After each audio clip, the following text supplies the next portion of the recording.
ಕೂಡಿ ಬಂದ ಎಲ್ಲರಿಗೂ ಯೇಸು ಕ್ರಿಸ್ತ ನಾಮದಲ್ಲಿ ವಂದನೆಗಳು. ಈಗ ಈ ವಾರದಲ್ಲಿ ನಾವು ನೋಡಬೇಕಾಗಿರೋ ವಾಕ್ಯ ಭಾಗಗಳು, ದೇವರ ಮಾತು ಏನೆಂದರೆ 2 ತಿಮೋಥಿ 3:10 ಎಲ್ಲರೂ ತೆಗೆದು ಓದೋಣ. 2 ತಿಮೋಥಿ 3:10.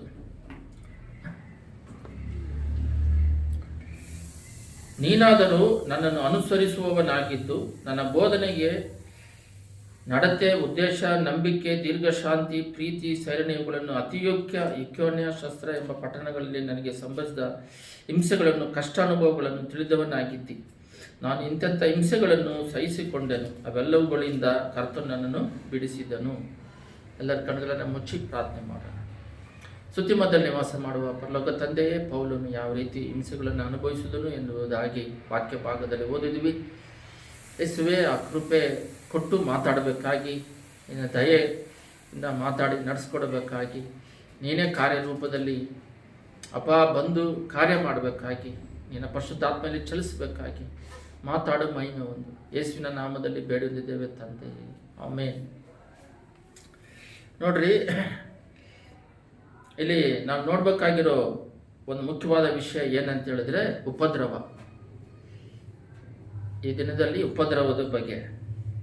ಉಪದ್ರವ ಅನ್ನೋದು ಟೇಸ್ಟ್, ಹ್ಯಾಪಿ, ಸಂತೋಷ, ತೃಪ್ತಿ, ಅದರಲ್ಲಿ ಸಿಗುವ ಮಜಾ ಯಾವುದರಲ್ಲೂ ಲೋಕದಲ್ಲಿ ಇಲ್ಲ. ಒಬ್ಬೊಬ್ಬರು ಒಂದೊಂದರಲ್ಲಿ ಹೇಳ್ತಾರೆ, ಈ ವಿಷಯದಲ್ಲಿ ನನಗೆ ಸಂತೋಷ, ಕುಡುಕರಿಗೆ ಕುಡುಕುದರಲ್ಲಿ, ವ್ಯಭಚಾರಕರಿಗೆ ವ್ಯಭಚಾರದಲ್ಲಿ. ಬಟ್ ಇದು ಆತ್ಮಿಕದಕ್ಕೆ ಸಂಬಂಧಪಟ್ಟಿದ್ದು, ದೇವರಂದರೆ ಸ್ಪಿರಿಚುವಲಿಗೆ ಸಂಬಂಧಪಟ್ಟಿದ್ದು. ಆತ್ಮಿಕದಲ್ಲಿ ನಾವು ದೇವರಲ್ಲಿ ಐಕ್ಯತೆಗೊಂಡು ನಡೀತಿರ್ಬೇಕಾದ್ರೆ ನಮಗೆ ಬರುವ ದೇವರು ಕೂಡ ಉಪದ್ರವದಲ್ಲಿ ಒಂದು ಸಂತೋಷ, ಒಂದು ಆನಂದ ಸಿಗುತ್ತಂದರೆ ಲೋಕದಲ್ಲಿ ಎಲ್ಲಿ ಇಲ್ಲಿದ್ದ ಆನಂದ ಸಿಗುತ್ತೆ. ಅದನ್ನು ಇವತ್ತು ಧ್ಯಾನಿಸೋಣ. ಪೌಲ್ ಹೇಳ್ತಾ ಇದ್ದಾರೆ ಇಲ್ಲಿ, ನೀನಾದರೂ ನನ್ನನ್ನು ಅನುಸರಿಸುವವನಾಗಿದ್ದು. ನಮಗೆಲ್ಲ ಹೇಳ್ತಾ ಇದ್ದಾರೆ, ಜನಗಳು ಯಾರೆಲ್ಲ ಬೈಬಲ್ ಓದ್ತಾರೆ, ನೀವೆಲ್ಲ ನನ್ನನ್ನು ಅನುಸರಿಸ್ಬೇಕು, ಪೌಲನ್ನು ಅನುಸರಿಸಬೇಕು ಅಂತ ಹೇಳ್ತಾ ಇದ್ದಾರೆ. ನನ್ನ ಬೋಧನೆ, ನೀವಾದರೂ ನನ್ನ ಅನುಸರಿಸುವವನಾಗಿದ್ದು ನನ್ನ ಬೋಧನೆ, ನಡತೆ, ಉದ್ದೇಶ, ನಂಬಿಕೆ, ದೀರ್ಘಶಾಂತಿ, ಪ್ರೀತಿ, ಸರಣೆ ಇವುಗಳನ್ನು ಅತಿಯುಕ್ಯ, ಇಕ್ಯೋನ್ಯ, ಲುಸ್ತ್ರ ಎಂಬ ಪಟ್ಟಣಗಳಲ್ಲಿ ನನಗೆ ಸಂಭವಿಸಿದ ಹಿಂಸೆಗಳನ್ನು, ಕಷ್ಟಾನುಭವಗಳನ್ನು ತಿಳಿದವನಾಗಿದ್ದಿ. ನೀವೆಲ್ಲರೂ ತಿಳಿದವರಾಗಿದ್ದೀರಿ ನಾನು ಎಷ್ಟು ಕಷ್ಟಗಳನ್ನು ಅನುಭವಿಸಿದೆ, ನಾನು ಇಂತೆಂಥ ಹಿಂಸೆಗಳನ್ನು ಸಹಿಸಿಕೊಂಡೆನು, ಅವೆಲ್ಲವುಗಳಿಂದ ಕರ್ತನು ನನ್ನನ್ನು ಬಿಡಿಸಿದನು. ಹಿಂಸೆಗಳು ಬಂತು, ಆದರೆ ದೇವರು ನನ್ನ ಬಿಡಿಸಿದ್ರು. 2 ತಿಮೋಥಿ 3:12. ಕ್ರಿಸ್ತ ಯೇಸುವಿನಲ್ಲಿ ಸದ್ಭಕ್ತರಾಗಿ ಜೀವಿಸುವುದಕ್ಕೆ ಮನಸ್ಸು ಮಾಡುವವರೆಲ್ಲರೂ ಹಿಂಸೆಗೊಳಗಾಗುವರು. ಇಲ್ಲಿದೆ ನೋಡ್ರಿ ನಮ್ಮದು ಮೆಸೇಜ್. ಏಸಾಮಿನ ಪ್ರಾರಂಭದಲ್ಲಿ ಏನೋ ಒಂದು ಸಮಸ್ಯೆಗಳಿಂದ ನಂಬ್ಕೊತೀವಿ. ನಂಬ್ಕೊಂಡ್ಮೇಲೆ ಆತ್ಮಿಕದಲ್ಲಿ ಬೆಳಿಬೇಕು. ಬೆಳೀತಾ ಇದ್ದಾಗ ನಮಗೆ ಶೋಧನೆಗಳು ಬರುತ್ತವೆ. ಈಗ ಕಾಲ ಕೆಟ್ಟು ಹೋಗಿದೆ. ಯಾವ ಥರ ಕೆಟ್ಟೋಗಿದೆ ಅಂದರೆ, ದೇವರನ್ನ ನಂಬ್ಕೊಂಡಿದ್ದ ತಕ್ಷಣವೇ ಏನಂದರೆ ಬ್ಲೆಸ್ಸಿಂಗ್ಸ್ ಸ್ಟಾರ್ಟ್ ಆಗಬೇಕು. ಲೋಕದ ಅವಶ್ಯಕತೆಗಳು, ಆಡಂಬರವಾದ ಜೀವಿತ ಜೀವಿಸಬೇಕು, ಆಡಂಬರವಾದ ಬಾಳ್ಬೇಕು ಅಂತ ಹೇಳ್ಬಿಟ್ಟು ತಪ್ಪಾದ ಮಾರ್ಗದಲ್ಲಿ ಪ್ರಾಸ್ಪರಿಟಿ ಮೆಸೇಜ್ ಅಂತ ಹೇಳ್ಬಿಟ್ಟು, ಮತ್ತೆ ನೀವು ದೇವ್ರು ನಂಬ್ಕೊಂಡ್ರೆ 2 ಮನೆ ತಗಂತ್ಯ, ಕಾರ್ ತಗಂತ್ಯ, ಬಂಗ್ಲಾ ತಗಂತ್ಯ, ಲೋಕದ ಮೇಲೆ ಮೋಹಗಳಲ್ಲಿ ಹೇಳ್ತಾ ಇದ್ದಾರೆ. ದೇವ್ರು ನಂಬ್ಕೊಂಡ್ರೆ ಆತ್ಮಿಕ ಬ್ಲೆಸ್ಸಿಂಗಲ್ಲಿ ನೀನು ಬೆಳಿತೀಯ. ಲೋಕದಲ್ಲಿ ಕಷ್ಟಗಳು, ಹಿಂಸೆಗಳು ಬರ್ತವೆ. ಅದು ಶೋಧನೆ, ಟ್ರಯಲ್ಸ್ ಅಂತ ಸ್ಟಾರ್ಟ್ ಆಗುತ್ತೆ. ಈ ಟ್ರಯಲ್ಸಲ್ಲಿ ನೀವು ಗೆದ್ದರೆ ಪಾಸಾಗಿ ಪ್ರಮೋಷನ್ ಸಿಗುತ್ತೆ ದೇವರಲ್ಲಿ. ಅದೇ ನೀನು ಲೋಕದಲ್ಲಿದ್ದಾಗ ಸೈತಾನ ಟೆಂಪ್ಟ್ ಮಾಡ್ತಾನೆ, ಪಾಪದಿಂದ ಬಿದ್ದು ನರಕಕ್ಕೆ ಹೋಗ್ತೀರ. ಇದೇ ವ್ಯತ್ಯಾಸಗಳು. ಇದರಿಂದ ಇಲ್ಲಿ ನಾವು ನೋಡಬೇಕಾಗಿರೋದು ಏನಂದರೆ, ಇವುಗಳಿಂದ ಕರ್ತನನ್ನು ಬಿಡಿಸಲು ಕರ್ತರು ಯೇಸು ಕ್ರಿಸ್ತನಲ್ಲಿ ಸದಾ ಜೀವಿಸುವುದಕ್ಕೆ ಮನಸ್ಸು ಮಾಡುವ ಎಲ್ಲರಿಗೂ ಹಿಂಸೆಗೊಳಗಾಗುವರು. ಆದರೆ ದುಷ್ಟರು, ವಂಚಕರು ಇತರರನ್ನು ಮೋಸ ಮಾಡುತ್ತಾ ತಾವೇ ಮೋಸ ಹೋಗುತ್ತಾ ಹೆಚ್ಚಾದ ಕೆಟ್ಟತನಕ್ಕೆ ಹೋಗುವರು. ನೀನಾದರೂ ಕಲಿತು ದೃಢನಾಗಿ ನಂಬಿದ ಬೋಧನೆ ನೆಲೆಯಾಗಿರು. ಕಲಿಸಿಕೊಟ್ಟವರು ಯಾರೆಂಬುದನ್ನು ಆಲೋಚಿಸು. ಚಿಕ್ಕನಿಂದಲೂ ನಿನಗೆ ಪರಿಶುದ್ಧ ಗ್ರಂಥಗಳ ಪರಿಚಯವಾಯಿತಲ್ಲ. ಈ ಲೋಕಸ್ಥರು ಇದರಲ್ಲಿ 13 ನೋಡ್ರಿ. ಆದರೆ ದುಷ್ಟರು, ವಂಚಕರು ಇತರರನ್ನು ಮೋಸ ಮಾಡುತ್ತಾ ತಾವೇ ಮೋಸ ಹೋಗುತ್ತಾ ಹೆಚ್ಚಾದ ಕೆಟ್ಟತನಕ್ಕೆ ಹೋಗುವರು. ಅವ್ರು ಏನು ಮಾಡ್ತಾರೆ ಅಂದರೆ, ಲೋಕದಲ್ಲಿ ಹೆಚ್ಚಾಗಿ ಕೆಟ್ಟತನವನ್ನು ಮಾಡಿಕೊಂಡು ಹೆಚ್ಚಾದ ಪಾಪದ ಮಾರ್ಗದಲ್ಲಿ ಬಿದ್ದು ಮೋಸ ಮಾಡುತ್ತಾ ಅವರು ಕೆಟ್ಟತನಕ್ಕೆ ಹೋಗಿ ಬಿದ್ದೋಗ್ತಾ ಇದ್ದಾರೆ. ಆದರೆ ನಾವು ದೇವರನ್ನು ನಂಬ್ಕೊಂಡಿದ್ದ ತಕ್ಷಣ ನಮಗೆ ಟ್ರಯಲ್ಸ್ ಸ್ಟಾರ್ಟ್ ಆಗುತ್ತೆ. ಟ್ರಯಲ್ಸ್ ಇಲ್ಲದೆ ಬ್ಲೆಸ್ಸಿಂಗ್ ಇಲ್ಲ. ಅದನ್ನು ರುಚಿ ನೋಡಿದವರಿಗೆ ಮಾತ್ರನೇ ಗೊತ್ತಾಗುತ್ತೆ, ರುಚಿ ನೋಡಿದವರಿಗೆ ಗೊತ್ತಾಗೋದಿಲ್ಲ. ಒಂದು ಉದಾಹರಣೆಗೆ ಹೇಳ್ಬೇಕಂತ ಹೇಳಿದ್ರೆ, ಆಬ್ರಾಮ್ನ ತಗೋಬೋದು. ಸ್ಟಾರ್ಟಿಂಗಲ್ಲಿ ಆಬ್ರಾಮ್ನಿಗೆ ದೇವರು ಹೇಳ್ತಾರೆ, ನೀನು ಬಂದು ಬಳಗವನ್ನೆಲ್ಲ ಬಿಟ್ಟು ಬಾ ಅಂತ. 11ನೇದರಲ್ಲಿ ಆಬ್ರಾಮು 11ರಲ್ಲಿ ನಾವು ನೋಡ್ತೀವಿ. ಆದರೆ ಅವರು ಕುಟುಂಬ ಇದೆ, ಹೆಂಡ್ತಿನ ಮಾತ್ರ ಕರ್ಕೊಂಡು ಬರಬೇಕು, ಮಕ್ಕಳು ಇಲ್ಲ, ಏನೂ ಇಲ್ಲದ ಹಾಗೆ ಬರೀ ಕೈಯಲ್ಲಿ ಬರಬೇಕು ಅವರು. ಆ ರೀತಿ ಅವ್ರು ಏನು ಮಾಡ್ತಾರೆ ಅಂತ ಹೇಳಿದ್ರೆ, ಆಬ್ರಾಮನ್ನ ಕರೀತಾರೆ, ನಂಬಿಕೆಯಿಂದ ಅವರು ಹೊರಗೆ ಬರ್ತಾರೆ.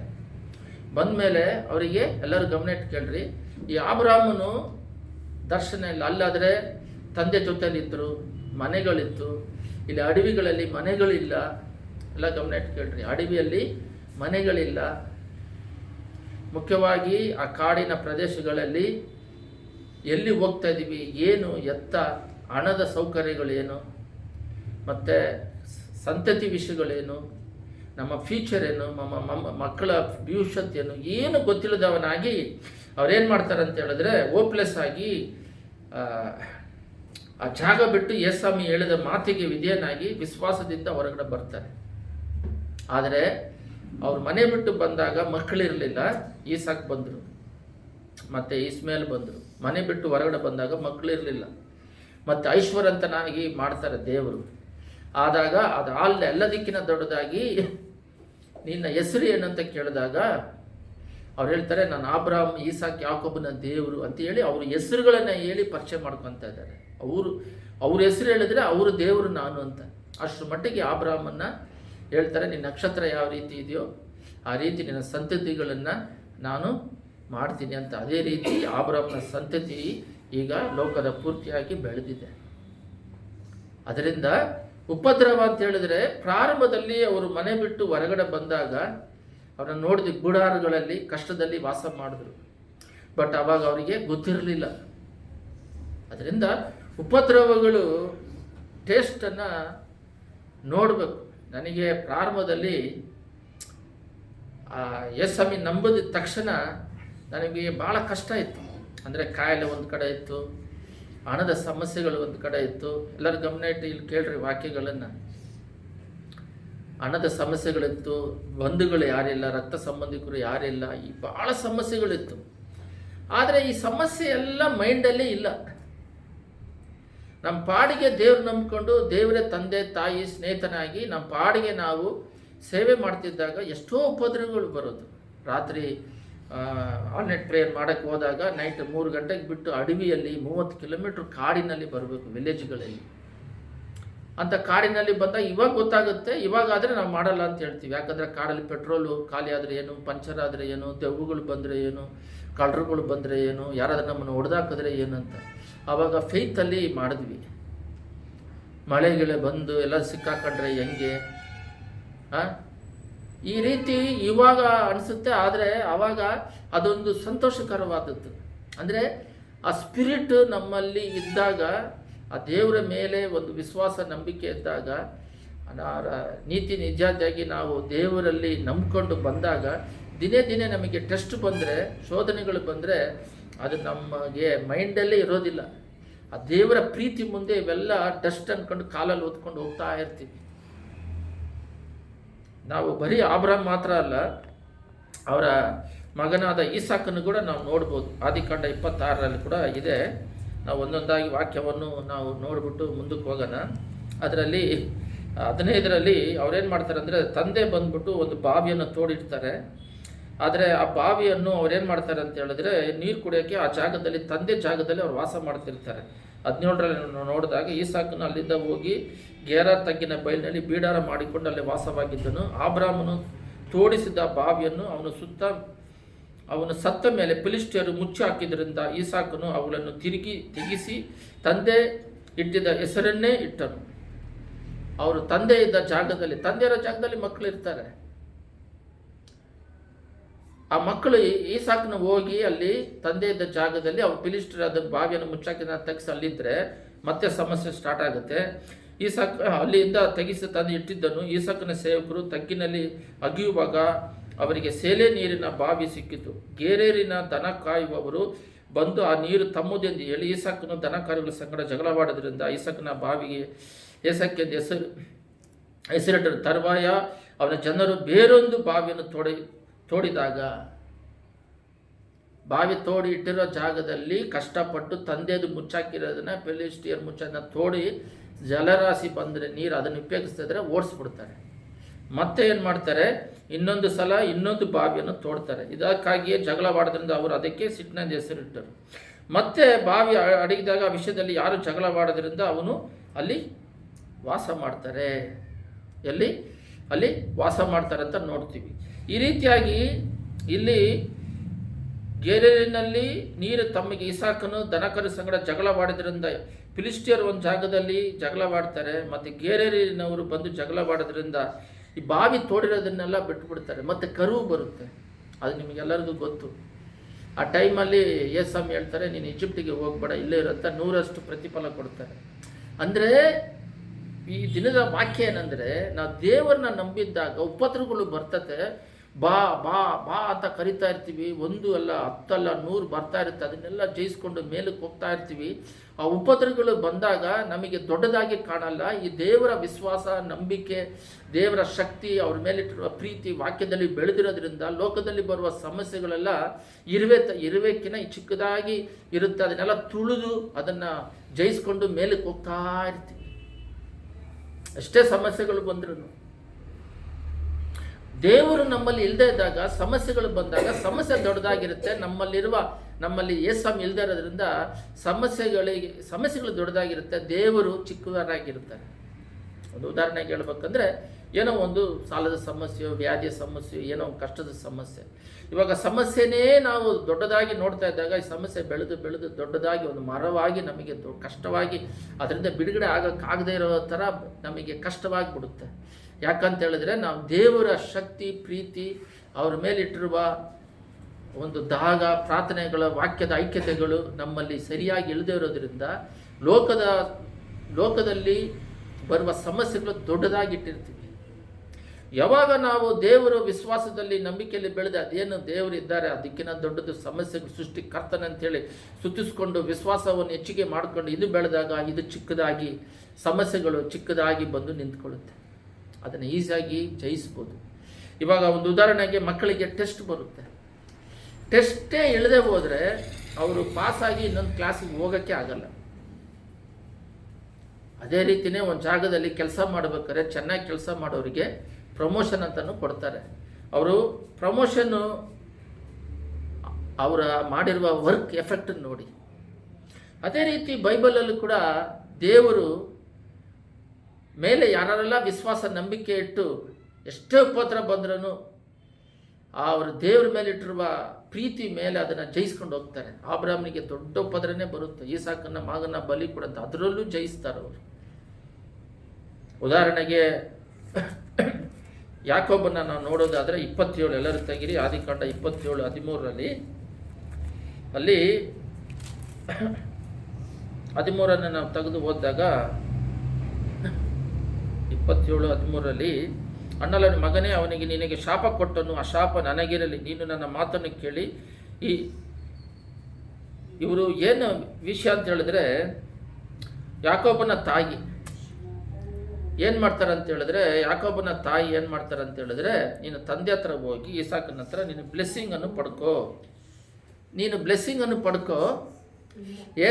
ನೀನು ಬಂದು ಕಾಡಿಗೆ ಹೋಗಿ ಒಂದು ಚಿಕ್ಕನ್ನು ಹೊಡೆದು ಅದನ್ನು ಮಾಂಸ ಮಾಡಿ ನನಗೆ ಕೊಡು, ನಾನು ನಿನ್ನ ಬ್ಲೆಸ್ ಮಾಡ್ತೀನಿ ಅಂತ ಹೇಳಿರ್ತಾರೆ. ತಾಯಿ ಅವನ ಪಾಡಿಗೆ ಅವ್ನು ಸುಮ್ಮನೆ ಇರ್ತಾರೆ. ಯಾಕೋಬ್ ಇದ್ರೂ ಅವ್ರೇನು ಮಾಡ್ತಾರೆ ಅಂತ ಹೇಳಿದ್ರೆ, ಅವ್ರ ತಾಯಿ ಮರುಳು ಮಾಡಿ, ನೀನು ಅವನ ಬಟ್ಟೆಯನ್ನು ಹಾಕ್ಕೊಂಡು ಹೋಗಿ ಆಶೀರ್ವಾದ ತಗೋ, ಇಲ್ಲ ನಾನು ಕಂಡಿಡಿದು ಶಾಪ ಮಾಡಿದೆ, ಅದು ಶಾಪ ನನಗಿರಲಿ. ಆ ವಾಕ್ಯನೇ ನಾವು ಓದಿದ್ದು. ಈ ಶಾಪ ಬಂದು ನನಗಿರಲಿ, ನೀನು ಹೋಗಿ ಆಶೀರ್ವಾದ ಪಡ್ಕೊಂತಾರೆ. ನೋಡಿ, ಆಶೀರ್ವಾದ ಪಡ್ಕೊಂಡು ಬರ್ತಾರೆ. ಇವರಾಗಿ ಆಸೆ ಪಟ್ಟಿಲ್ಲ, ಹೋಗಿಲ್ಲ. ಮತ್ತು ಅವ್ರ ಅಣ್ಣನಿಗೆ, ಏಸಾನಿಗೆ ಗೊತ್ತಾಗಿ ಅವನ್ನ ಕೊಲ್ಲೋದಕ್ಕೆ ಟ್ರೈ ಮಾಡ್ತಾನೆ. ಅವಾಗ ಅವ್ರ ತಾಯಿ ಹೇಳ್ತಾರೆ, ನನ್ನ ಅಣ್ಣನ ಮನೆಗೆ ನೀನು ಓಡೋಗಿ ಅಲ್ಲಿ ಹೋಗಿ ಸೇರ್ಕ. ಯಾರು? ನನ್ನ ಅಣ್ಣನ ಮಗ ಕಾರನಲ್ಲಿ ನನ್ನ ಅಣ್ಣನ ಮಗ ಇದ್ದಾರೆ, ಲಾಬಾನ್ ಅಲ್ಲಿದ್ದಾರೆ, ಅಲ್ಲಿ ಹೋಗಿ ನೀನು ಸೇರ್ಕ ಅಂತ ಹೇಳಿಬಿಟ್ಟು ಯಾಕೋಬನ್ನ ಓಡಿಸ್ಬಿಡ್ತಾರೆ. ತಾಯಿ ಮಕ್ಕಳ ಜೊತೆ ಸಂತೋಷವಾಗಿರುವ ಜೀವನ ಅಬ್ರಹಾಮ್ದು ಅದೇ ರೀತಿ ನಡೀತು. ಈಸಾಕನಿಗೂ ಕಷ್ಟ ಬಂತು, ಯಾಕೋಬನಿಗೂ ಕಷ್ಟ.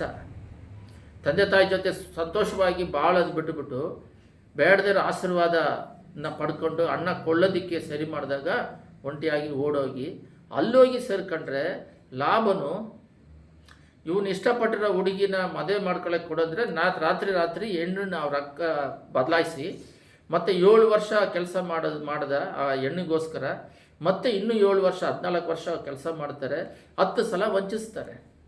ಅದು ಬೈಬಲಲ್ಲಿ ಕೂಡ ನಾವು ನೋಡ್ಬೋದು. ಅಂದರೆ ಈ ರೀತಿಯಾಗಿ 31:10 ಹೋದ್ರಿ, 31:10 ಇರ್ಬೋದು ಅನಿಸುತ್ತೆ. ಇದೆ ಇಲ್ಲಿ, ನಾನು ನಿನ್ನ ತಂದೆಯ ಸೇವೆಯನ್ನು ಸಾಹಸದಿಂದ ಮಾಡಿದನು, ನೀವು ಅದನ್ನು ಬದಲಾಯಿಸಿರಿ. ಅವನು ಚಪಲಚಿತ್ತನಾಗಿ 10 ಸಾರಿ ನನ್ನ ಸಂಬಳವನ್ನು ಬದಲಾಯಿಸಿ ವಂಚಿಸಿದರು. ನನಗೆ ಕೇಡು ಮಾಡೋದಕ್ಕೆ ದೇವರು ನನಗೆ ಅವಕಾಶ ಕೊಡಲಿಲ್ಲ. ನೋಡ್ರಿ, ಲಾಭನನ್ನು ಏನು ಮಾಡ್ತಾನೆ ಅಂತ ಹೇಳಿದ್ರೆ 10 ಸಾರಿ ವಂಚಿಸ್ತಾನೆ. ಅವನು ಇಷ್ಟಪಟ್ಟಿದ್ದು ರಾಯಳನ್ನು, ಆದರೆ ಅವನು ಮದುವೆ ಮಾಡ್ಕೊಂಡು ಲಾಯಲನ್ನು ಅವ್ರೇನು ಮಾಡ್ತಾರೆ ಅಂತ ಹೇಳಿದ್ರೆ ಮದುವೆ ಮಾಡಿಕೊಂಡು 2 ಹೆಂಡತಿಯಾಗಿ ಅವರಿಗೆ ಮದುವೆ ಮಾಡೋಕ್ಕೆ ರಾಯಲು ಲೇಹಲು. ಫಸ್ಟು ರಾಯಲ್ನ ಕೊಡ್ತೀನಿ ಅಂತಾನೆ, ಮದುವೆ ಟೈಮಲ್ಲಿ ಬದಲಾಯಿಸಿ ರಾಯಲನ್ನು ಕೊಡ್ತಾರೆ. ಮತ್ತೆ ನೀನು 7 ವರ್ಷ ಕೆಲಸ ಮಾಡಂತೆ 2 ಹೆಂಡತಿಗೋಸ್ಕರ 14 ವರ್ಷ ಕಷ್ಟಪಡ್ತಾರೆ. ಇವರು ತಂದೆ ತಾಯಿ ಜೊತೆ ಸುಖವಾಗಿರೋದು ಬಿಟ್ಬಿಟ್ಟು ಮಾವನ ಜೊತೆಗೆ ಬಂದು ಅವರ ದನ ಕುರಿಯನ್ನು ಕಾಯಿಸ್ಬೇಕಾದ್ರೆ ಅವನ ಸಂಬಳವನ್ನು 10 ಸಾರಿ ವಂಚಿಸ್ತಾರೆ. ಇವಾಗ ನಾವು ಓದಿದ್ವಿ, ಪರದೇಶಿಯಲ್ಲಿ ಹೋಗಿ ಕಷ್ಟಪಡ್ತಾನೆ, ಮತ್ತೆ ಹಿಂತಿರುಗಿ ಬರ್ತಾನೆ, ಏಸ ಕೊಲ್ಲಕ್ಕೆ ಬರ್ತಾನೆ ಅಂತೇಳಿ ರಾತ್ರಿ ಎಲ್ಲ ನಿದ್ದೆ ಮಾಡಿದಾಗೆ ಪ್ರೇಯರ್ ಮಾಡ್ತಾನೆ. ಯಾರು? ಯಾಕೋಬು. ನೋಡಿ ಎಷ್ಟು ಕಷ್ಟ. ಮತ್ತೆ ಅವನು ಒಂದು ಜಾಗಕ್ಕೆ ಹೋಗ್ತಾನೆ, ಅಣ್ಣನ ಬಿಟ್ಟು. ಅಲ್ಲಿ ಹೋದರೆ ಏನಾಗುತ್ತೆ ಅಂತ ಹೇಳಿದ್ರೆ, ಅವರು ಸಿಮಿಯೋನನು ಲೇವಿ ಅವರ ಅಣ್ಣ ತಮ್ಮಂದ್ರೆ ಏನು ಮಾಡ್ತಾಳೆ, ಅವಳ ತಂಗಿಯನ್ನು ಯಾರೋ ತಪ್ಪಾಗಿ ಇದು ಮಾಡಿದ್ರೆ ಅಂತ ಹೇಳ್ಬಿಟ್ಟು ಅವ್ರನ್ನ ಕೊಂದಾಕ್ಬಿಟ್ಟಿರೋದ್ರಿಂದ ಆ ಊರು ಬಿಟ್ಟು ಓಡಬೇಕಾಗುತ್ತೆ. 34 ಅದು ಇರುತ್ತೆ. ಈ ರೀತಿಯಾಗಿ ಅವ್ರೇನು ಮಾಡ್ತಾರೆ ಅಂತ ಹೇಳಿದ್ರೆ ಕಷ್ಟಗಳನ್ನು ಅನುಭವಿಸ್ಕೊಂಡೆ ಅಡವಿಗಳಲ್ಲಿ ತಿರುಗ್ತಾ ಇದ್ದಾರೆ. ಸರಿ, ಇವಾಗ ಆ ಯಾಕೋಬು ಹೆಸರನ್ನು ತೆಗೆದು ಇಸ್ರೇಲ್ ಅಂತ, ಯಾಕೋಬಿ ಹೆಸರೇ ಇಸ್ರೇಲ್ ಅಂತ ಮಾಡಿದ್ರು. ಇವಾಗ ನಾವು ತೆಗೆದು ನೋಡಿದ್ರೆ 6,000-5,000 ವರ್ಷಗಳಾಯಿತು, ಇನ್ನೂವರೆಗೂ ಇಸ್ರೇಲ್ ಅನ್ನೋ ದೇಶ ವಂಶ ಇನ್ನೂ ಇದೆ. ಆ ಯಾಕೋಬೆ ಇಸ್ರೇಲ್ ಆಗಿ ಹೆಸರು ಬದಲಾಯಿಸ್ತಾರೆ, ಆ ಇಸ್ರೇಲ್ ದೇಶ ಇನ್ನೂ ಇದೆ. ಇವಾಗ ನೋಡಿದ್ರೆ ಅದಿರೋದು ಚಿಕ್ಕದು. ಪ್ರಪಂಚದಾಗಿರುವವರೆಲ್ಲರೂ ವಿಶ್ವಾಸಿಗಳಾಗಿರೋ ನಮಗೆ ಮಾತ್ರನೇ ಗೊತ್ತಾಗ್ತಾ ಇದೆ. ನೀವು ಬೇಕಾದ್ರೆ ಈ ಪ್ರೇಯರೆಲ್ಲ ಮುಗಿದ ಮೇಲೆ ಒಂದು ನತಾನಿಯೇಲಂತ ಇವಾಗಿರುವ ಪ್ರೈಮ್ ಮಿನಿಸ್ಟರ್ ಇಸ್ರೇಲಿಗೆ ಆ ಬೆರಳಿಟ್ಟು ತೋರಿಸ್ತಾರೆ, ಎಷ್ಟೈತೆ ಅವರೇ ತೋರಿಸ್ತಾ ಇದ್ದಾರೆ. ಅದು ನೋಡಿದ್ರೆ ಭೂಲೋಕ ಪೂರ್ತಿ ಹರಡ್ಕೊಂಡಿದೆ. ಬೇರೆ ದೇಶಗಳು, ಲೆಬನಾನ್ ಭಾಳ ದೊಡ್ಡದು, ಈಜಿಪ್ಟ್ ಭಾಳ ದೊಡ್ಡದು, ಸಿರಿಯಾ ಭಾಳ ದೊಡ್ಡದು, ಇರಾನ್ ಭಾಳ ದೊಡ್ಡದು, ಎಲ್ಲ ಪಕ್ಕದಲ್ಲಿರುವ ದೇಶಗಳೆಲ್ಲ ದೊಡ್ಡ ದೊಡ್ಡ ದೇಶಗಳಾಗಿದ್ದಾವೆ. ಇಷ್ಟು ದೊಡ್ಡ ದೇಶಗಳಿದ್ದಾವೆ. ಆದರೆ ಅವರಿಗೆ ಪಾಲೆಸ್ತೈನ್ ಅನ್ನೋದು ವಿರೋಧವಾಗಿದ್ದಾರೆ. ಇಷ್ಟು ದೊಡ್ಡ ದೇಶಗಳು ಪಕ್ಕದಲ್ಲಿ ಸುತ್ತಲೂ ಕಾಂಪೌಂಡ್ ಇದೆ, ಸುತ್ತಲೂ ದೊಡ್ಡ ದೊಡ್ಡ ದೇಶಗಳು ವಿರೋಧವಿದ್ದರೂ ಕೂಡ ಜನಗಳು ಆ ದೊಡ್ಡ ದೇಶ ನೋಡ್ತಾರೆ, ದೊಡ್ಡ ಆರ್ಮಿ ನೋಡ್ತಾರೆ, ಇವರೇನು ಇಷ್ಟಿದ್ದಾರೆ ಅಳಿಸ್ಬಿಡ್ತಾರೆ ಅಂತ ನೋಡ್ತಾರೆ.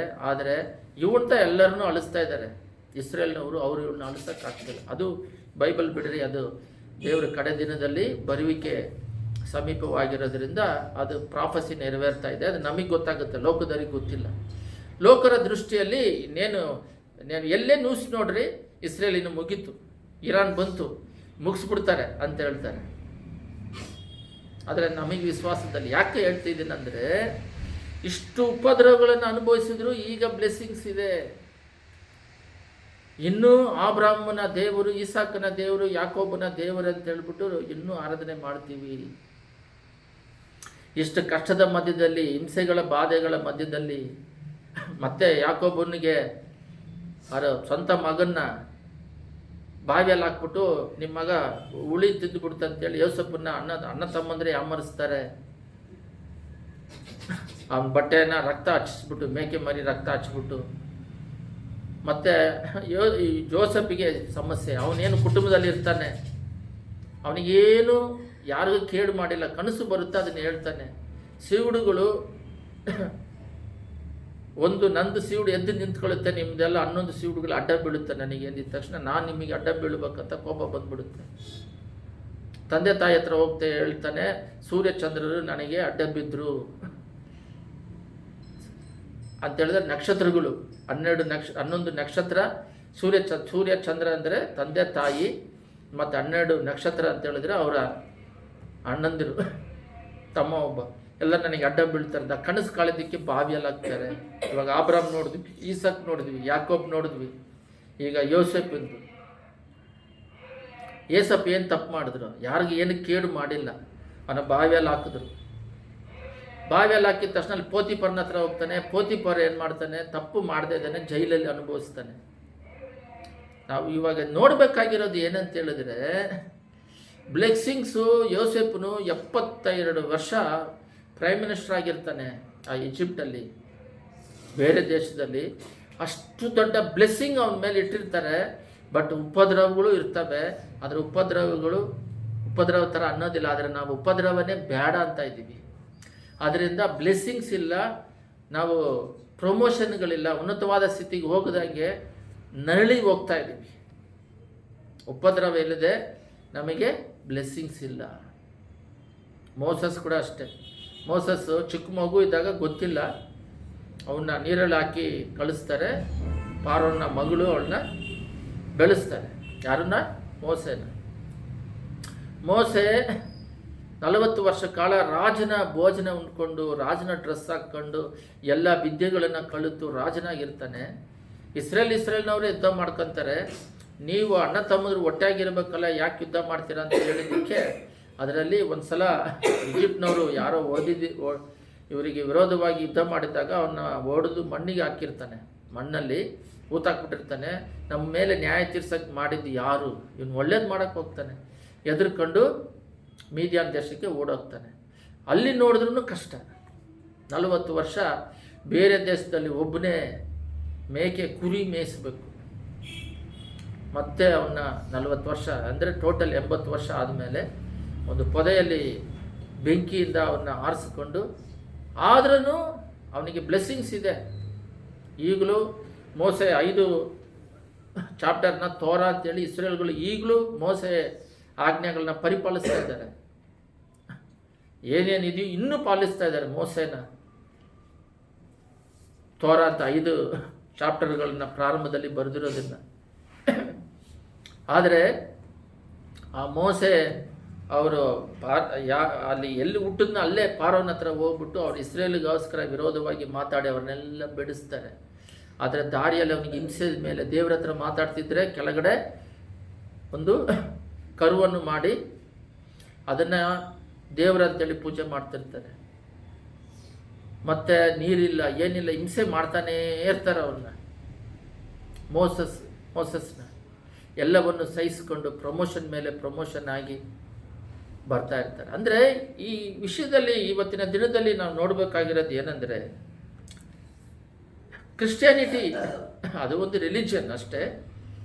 ಕ್ರಿಶ್ಚಿಯಾನಿಟಿ ಅಂದರೆ ಪರ್ಸನಲ್ ಫೆಲೋಶಿಪ್, ಪರ್ಸನಲ್ ಎನ್ಕೌಂಟರ್, ದೇವರ ಜೊತೆಯಲ್ಲಿ ಒಂದು ಐಕ್ಯತೆ, ದೇವರ ಜೊತೆಯಲ್ಲಿ ಒಂದು ಫೆಲೋಶಿಪ್ ಆಗಿ ಜೀವನ ಮಾಡಿ ಮುಗಿಸೋದು ಒಂದು ಕಾಲ.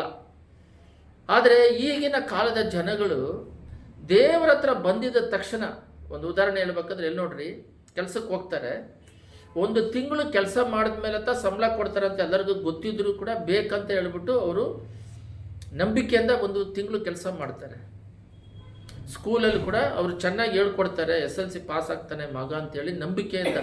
ಬಟ್ ರಿಸಲ್ಟ್ ಫಸ್ಟೇ ಪಾಸ್ ಮಾಡಿಬಿಡ್ತೀವಿ, ಸೇರಿಸ್ರಿ ಅಂತ ಹೇಳೋದಿಲ್ಲ. ಆದರೆ ಅವನು 10ನೇ ಕ್ಲಾಸ್ವರೆಗೂ ಓದೋದ ಮೇಲೆ ಅವರ ರಿಸಲ್ಟ್ ಗೊತ್ತಾಗುತ್ತೆ, ಚೆನ್ನಾಗಿ ಹೇಳ್ಕೊಟ್ಟಿಲ್ಲ ಅಂತೇಳಿ ರಿಸಲ್ಟು. ಆದರೆ ನಂಬಿಕೆಯಿಂದ ಇರ್ತೀವಿ. ಆದರೆ ದೇವ್ರ ವಿಷಯದಲ್ಲಿ ಮಾತ್ರ ಫಸ್ಟ್ ನೀನು ಮಾಡು, ಏನು ಮಾಡು, ಫಸ್ಟೇ ನೀನು ಅದ್ಭುತ ಮಾಡಿಬಿಡು, ಆಮೇಲೆ ನಂಬ್ತೀವಿ ಅಂತಾರೆ. ಅದು ತಪ್ಪು. ಇಲ್ಲಿ ದೇವ್ರನ್ನ ನಂಬ್ಕೊಂಡು ಬಂದಿದ್ದ ತಕ್ಷಣ, ನಿಜವಾದ ದೇವರು ಏಸು ಅಂತ ಗೊತ್ತಾಗಿದ್ದ ತಕ್ಷಣ ನಮ್ಮ ಕೆಲಸ ಏನಂತ ಹೇಳಿದ್ರೆ, ಅವನ ಗಟ್ಟಿಯಾಗಿ ಹಿಡ್ಕೊಂಡಾಗ ಉಪದ್ರವಗಳು ಬರ್ತವೆ, ಆದರೆ ಅದರ ಮಧ್ಯದಲ್ಲಿ ಜಯ ಸಿಗುತ್ತೆ. ದಾವೀದನನ್ನು ನಾವು ತಗೊಂಡಾಗ ನೋಡ್ರಿ, ಗೋಲಿಯಾತು ಹುಟ್ಟಿದಾಗಲೇ ರಾಕ್ಷಸನ ಥರ ಇದ್ದಾನೆ. ಅವನು ನೋಡಿದ್ರೆ ಸೌಲು ಫುಲ್ ಹೈಟು, ಯುದ್ಧ ವೀರನು, ಎಷ್ಟೋ ಯುದ್ಧ ಮಾಡಿದ್ದಾನೆ. ಇವನು ಒಂದು ಯುದ್ಧನೂ ಮಾಡಿಲ್ಲ, ದಾವೀದ ಅನುಭವ ಇಲ್ಲ. ಆದರೂ ಕೂಡ ಎಷ್ಟೋ ದೊಡ್ಡ ಸಮಸ್ಯೆ ಬಂದರೂ ಕೂಡ ಸಾಮೇಲು ಅಲ್ಲಿ ನಾವು ನೋಡ್ತೀವಿ,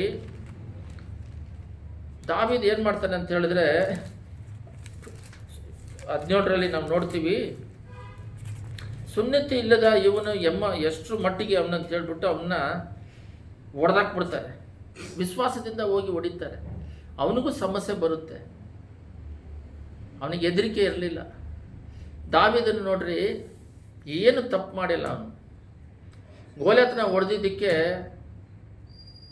ಸೌಲನು ಕೊಂದಿದ್ದಕ್ಕಿನ್ನ ದಾವೀದು ಹೆಚ್ಚಾಗಿ ಕೊಂದ ಅಂತೇಳಿ ಹಾಡು ಹೇಳೋದಕ್ಕೆ ಹೊಟ್ಟೆ ಕಿಚ್ಚುಪಟ್ಟು ಅವನ ಕೊಲೆ ಮಾಡೋದಕ್ಕೆ ಪ್ರಯತ್ನ ಪಡ್ತಾನೆ, ಅದನ್ನೇ ದೇವ್ರು ಕಾಪಾಡ್ತಾನೆ ಇರ್ತಾರೆ. ಏನು ತಪ್ಪು ಮಾಡಿರಲ್ಲ.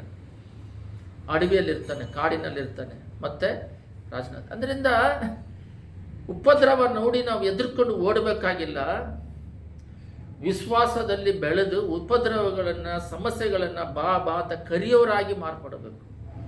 ಆ ಟೇಸ್ಟ್ ನೋಡ್ಕೋಬೇಕು. ಆ ಉಪದ್ರವಗಳು ಬಂದಾಗ ಆ ಟೇಸ್ಟ್ ನೋಡ್ಕೊಂಡಾಗ, ಅದರಲ್ಲಿ ಇರುವ ಟೇಸ್ಟ್ ನೋಡಿಕೊಂಡು ಅದರ ಮೇಲೆ ಒಂದು ಜಯ ಸಿಗುತ್ತಲ್ಲ, ಆವಾಗ ದೇವ್ರ ಮೇಲೆ ಒಂದು ಒಳ್ಳೆಯ ಬಲ ಸಿಗುತ್ತೆ. ಉದಾಹರಣೆ ಹೇಳ್ಬೇಕಂದ್ರೆ ಎಷ್ಟೋ ಹೇಳ್ಬೋದು, ಒಂದು ಉದಾಹರಣೆ ಹೇಳ್ತೀನಿ. ಈ ಬೆಂಗಳೂರು ಪಟ್ಟಣದಲ್ಲಿ ಒಂದು ದೊಡ್ಡ ಮೀಟಿಂಗ್, ಔಟ್ಸೈಡ್ ಗ್ರೌಂಡ್ ಮೀಟಿಂಗ್ ಮಾಡೋಣ. ಒಂದು ಸಲ ಅಗಸ್ಟಿನ್ ಜಯಕುಮಾರ್ ಜಡ್ಸನ್ ಅವರ ಮೀಟಿಂಗ್ ಮಾಡಿದ್ವಿ. ಇದಕ್ಕೆ ಮುಂಚೆ ಯಾರೂ ಮಾಡಿರಲಿಲ್ಲ. ಎಲ್ಲರಿಗೂ ಕಷ್ಟ ಅಂತ ಹೇಳ್ತಾ ಇದ್ರು. ಗ್ರೌಂಡ್ ಕೇಳಿದ್ರೆ ಎಲ್ಲೂ ಸಿಗಲಿಲ್ಲ ಅಂದರು. ಇದೇನು ದೇವ್ರ ಕಾರ್ಯ ತಾನೆ, ಯಾಕೆ ಸಿಗಲ್ಲ? ಸಿಕ್ಕಿತು. ದೊಡ್ಡ ದೊಡ್ಡ ವಿಷಯ ಅದು. ಪೊಲೀಸ್ ಪರ್ಮಿಷನ್ಗಳು ಎಲ್ಲ ಈಸಿಯಾಗಿ ಟಕ ನಡೀತು. ಯಾಕಂತ ಹೇಳಿದ್ರೆ ದೇವರು ನಮ್ಮಲ್ಲಿ ಇದ್ದಾಗ ದೊಡ್ಡ ಸಮಸ್ಯೆಗಳಿದ್ದರೂ ಕೂಡ ಈಸಿಯಾಗಿ ಓಡಾಡಿ ದೇವರು ಅವರವರೇ ಬಂದು ಸಹಾಯ ಮಾಡೋ ರೀತಿಯಲ್ಲಿ ಮಾಡಿ ಜಯ ಕೊಟ್ಟರು. ನೋಡಿದ್ರೆ ಸಕ್ಸಸ್ಫುಲ್ಲಾಗಿ ನಡೀತು. ಕಾರಣ ಏನಂತ ನೋಡಿದ್ರೆ, ನಮಗೆ ಈ ಸಮಸ್ಯೆಕಿನ ದೇವರು ದೊಡ್ಡವರಂದಾಗ ಈಸಾಗಿ ಎಲ್ಲವನ್ನು ಜಯ ಹೊಂದಬಹುದು. ಈ ವಾಕ್ಯ ಮಾತಾಡೋದಕ್ಕೆ ಕಾರಣ ಏನಂತ ಹೇಳಿದ್ರೆ, ಈಗಿನ ಇರುವ ಜನ್ರೇಷನ್ಗಳು ದೇವರನ್ನ ನಂಬದೇ ಇಲ್ಲ. ನಂಬಕ್ಕೆ ಮುಂಚೆನೇ ನೀನು ಇದನ್ನು ಮಾಡು, ನಾನು ನೀನು ನಂಬ್ತೀನಿ, ಇದನ್ನು ಮಾಡು, ಸರಿ ನಂಬ್ಕೊಂಡ್ರು ಬಂದರು. ಅವರೇನೋ ದೇವ್ರ ಕೆಲಸಗಾರರ ಥರ ನನಗೆ ಅದು ಕೊಡು, ಇದು ಕೊಡು, ಇದು ಮಾಡು, ಅದು ಮಾಡು ಅಂತ ಕೇಳ್ತಾ ಇರ್ತಾರೆ. ಆ್ಯಕ್ಟಿವ್ ಆಗಿ ದೇವರಿಗೋಸ್ಕರ ಏನಾದರೂ ಮಾಡೋಣ, ದೇವರಿಗೋಸ್ಕರ ತನ್ನ ಪ್ರಾಣ ಹೋದ್ರೂ ಪರವಾಗಿಲ್ಲ, ಜೀವ ತ್ಯಾಗ ಮಾಡಿ ಆದರೂ ನಾವು ಸುವಾರ್ತೆ ಹರಡೋಣ, ಸಾಕ್ಷಿಯಾಗಿ ಜೀವಿಸೋಣ, ದೇವರ ಬರುವಿಕೆಗೆ ನಿಲ್ಲೋಣ, ದೇವರು ಲೋಕಕ್ಕಿಂತ ಅಧಿಕವಾಗಿ ಈ ಪ್ರೀತಿ ಮಾಡೋಣ, ಅವ್ರು ಹೇಳ್ದಂಗೆ ನಡೆಯೋಣ. ಇವೆಲ್ಲ ಏನೇನಿಲ್ಲ. ಉಪದ್ರವ ಬಿಟ್ಟುಬಿಡ್ರಿ. ಈ ಬೇಸಿಕ್ ABCDಯಲ್ಲೇ ಫೇಲ್ ಆಗ್ತಾ ಇದ್ದಾರೆ. ದೇವರಿಗೋಸ್ಕರ ಮಾಡೋದಿಲ್ಲ, ಅವರ ಸ್ವಂತ ಹೆಸರುಗಳು ಫೇಮ್ ಆಗೋದಕ್ಕೆ ಮಾಡ್ತಾರೆ. ಎರಡನೇದಾಗಿ ಹಣಕ್ಕೋಸ್ಕರ ಮಾಡ್ತಾರೆ. ಬಿಸ್ನೆಸ್ ಆಗಿಬಿಟ್ಟಿದೆ ಸೇವೆ. ಏನೇ ಕೇಳಿದ್ರೆ ಎಷ್ಟು ದುಡ್ಡು ಕೊಡ್ತೀಯ ಸೇವೆಗೆ. ಮನಪೂರ್ವಕವಾಗಿ ದೇವರಾಜ್ಯ ಕಟ್ಟಲ್ಪಡಬೇಕು ಅನ್ನುವ ಒಂದು ವಾಂಛೆ ಭಾರ ಇರೋರು ಎಲ್ಲ ಕಮ್ಮಿ ಆಗ್ತಾ ಇದ್ದಾರೆ. ಆದರೆ ಈ ಕಡೆ ಕಾಲದಲ್ಲಿ ನಿಂತಿದ್ದೇವೆ. ಅದರಿಂದ ಇವತ್ತಿನ ದಿನದಲ್ಲಿ ದೇವರು ಕೂಡ ನೋಡ್ರಿ, ಪರಲೋಕ ರಾಜ್ಯದಿಂದ ದೇವರು ಬಂದರು, ಬರಬೇಕಾಗಿರೋ ಅವಶ್ಯಕತೆನೇ ಇಲ್ಲ. ಪರಲೋಕ ರಾಜ್ಯದಲ್ಲಿ ದೇವದೂತರುಗಳು ಸುತ್ತಿಸ್ತಾ ಇದ್ದಾರೆ. ನೀವು ರೆವಲ್ಯೂಷನಲ್ಲಿ ಓದ್ಬೋದು, ಪರಿಶುದ್ಧರು ಪರಿಶುದ್ಧರು ಪರಿಶುದ್ಧರು ಅಂತ.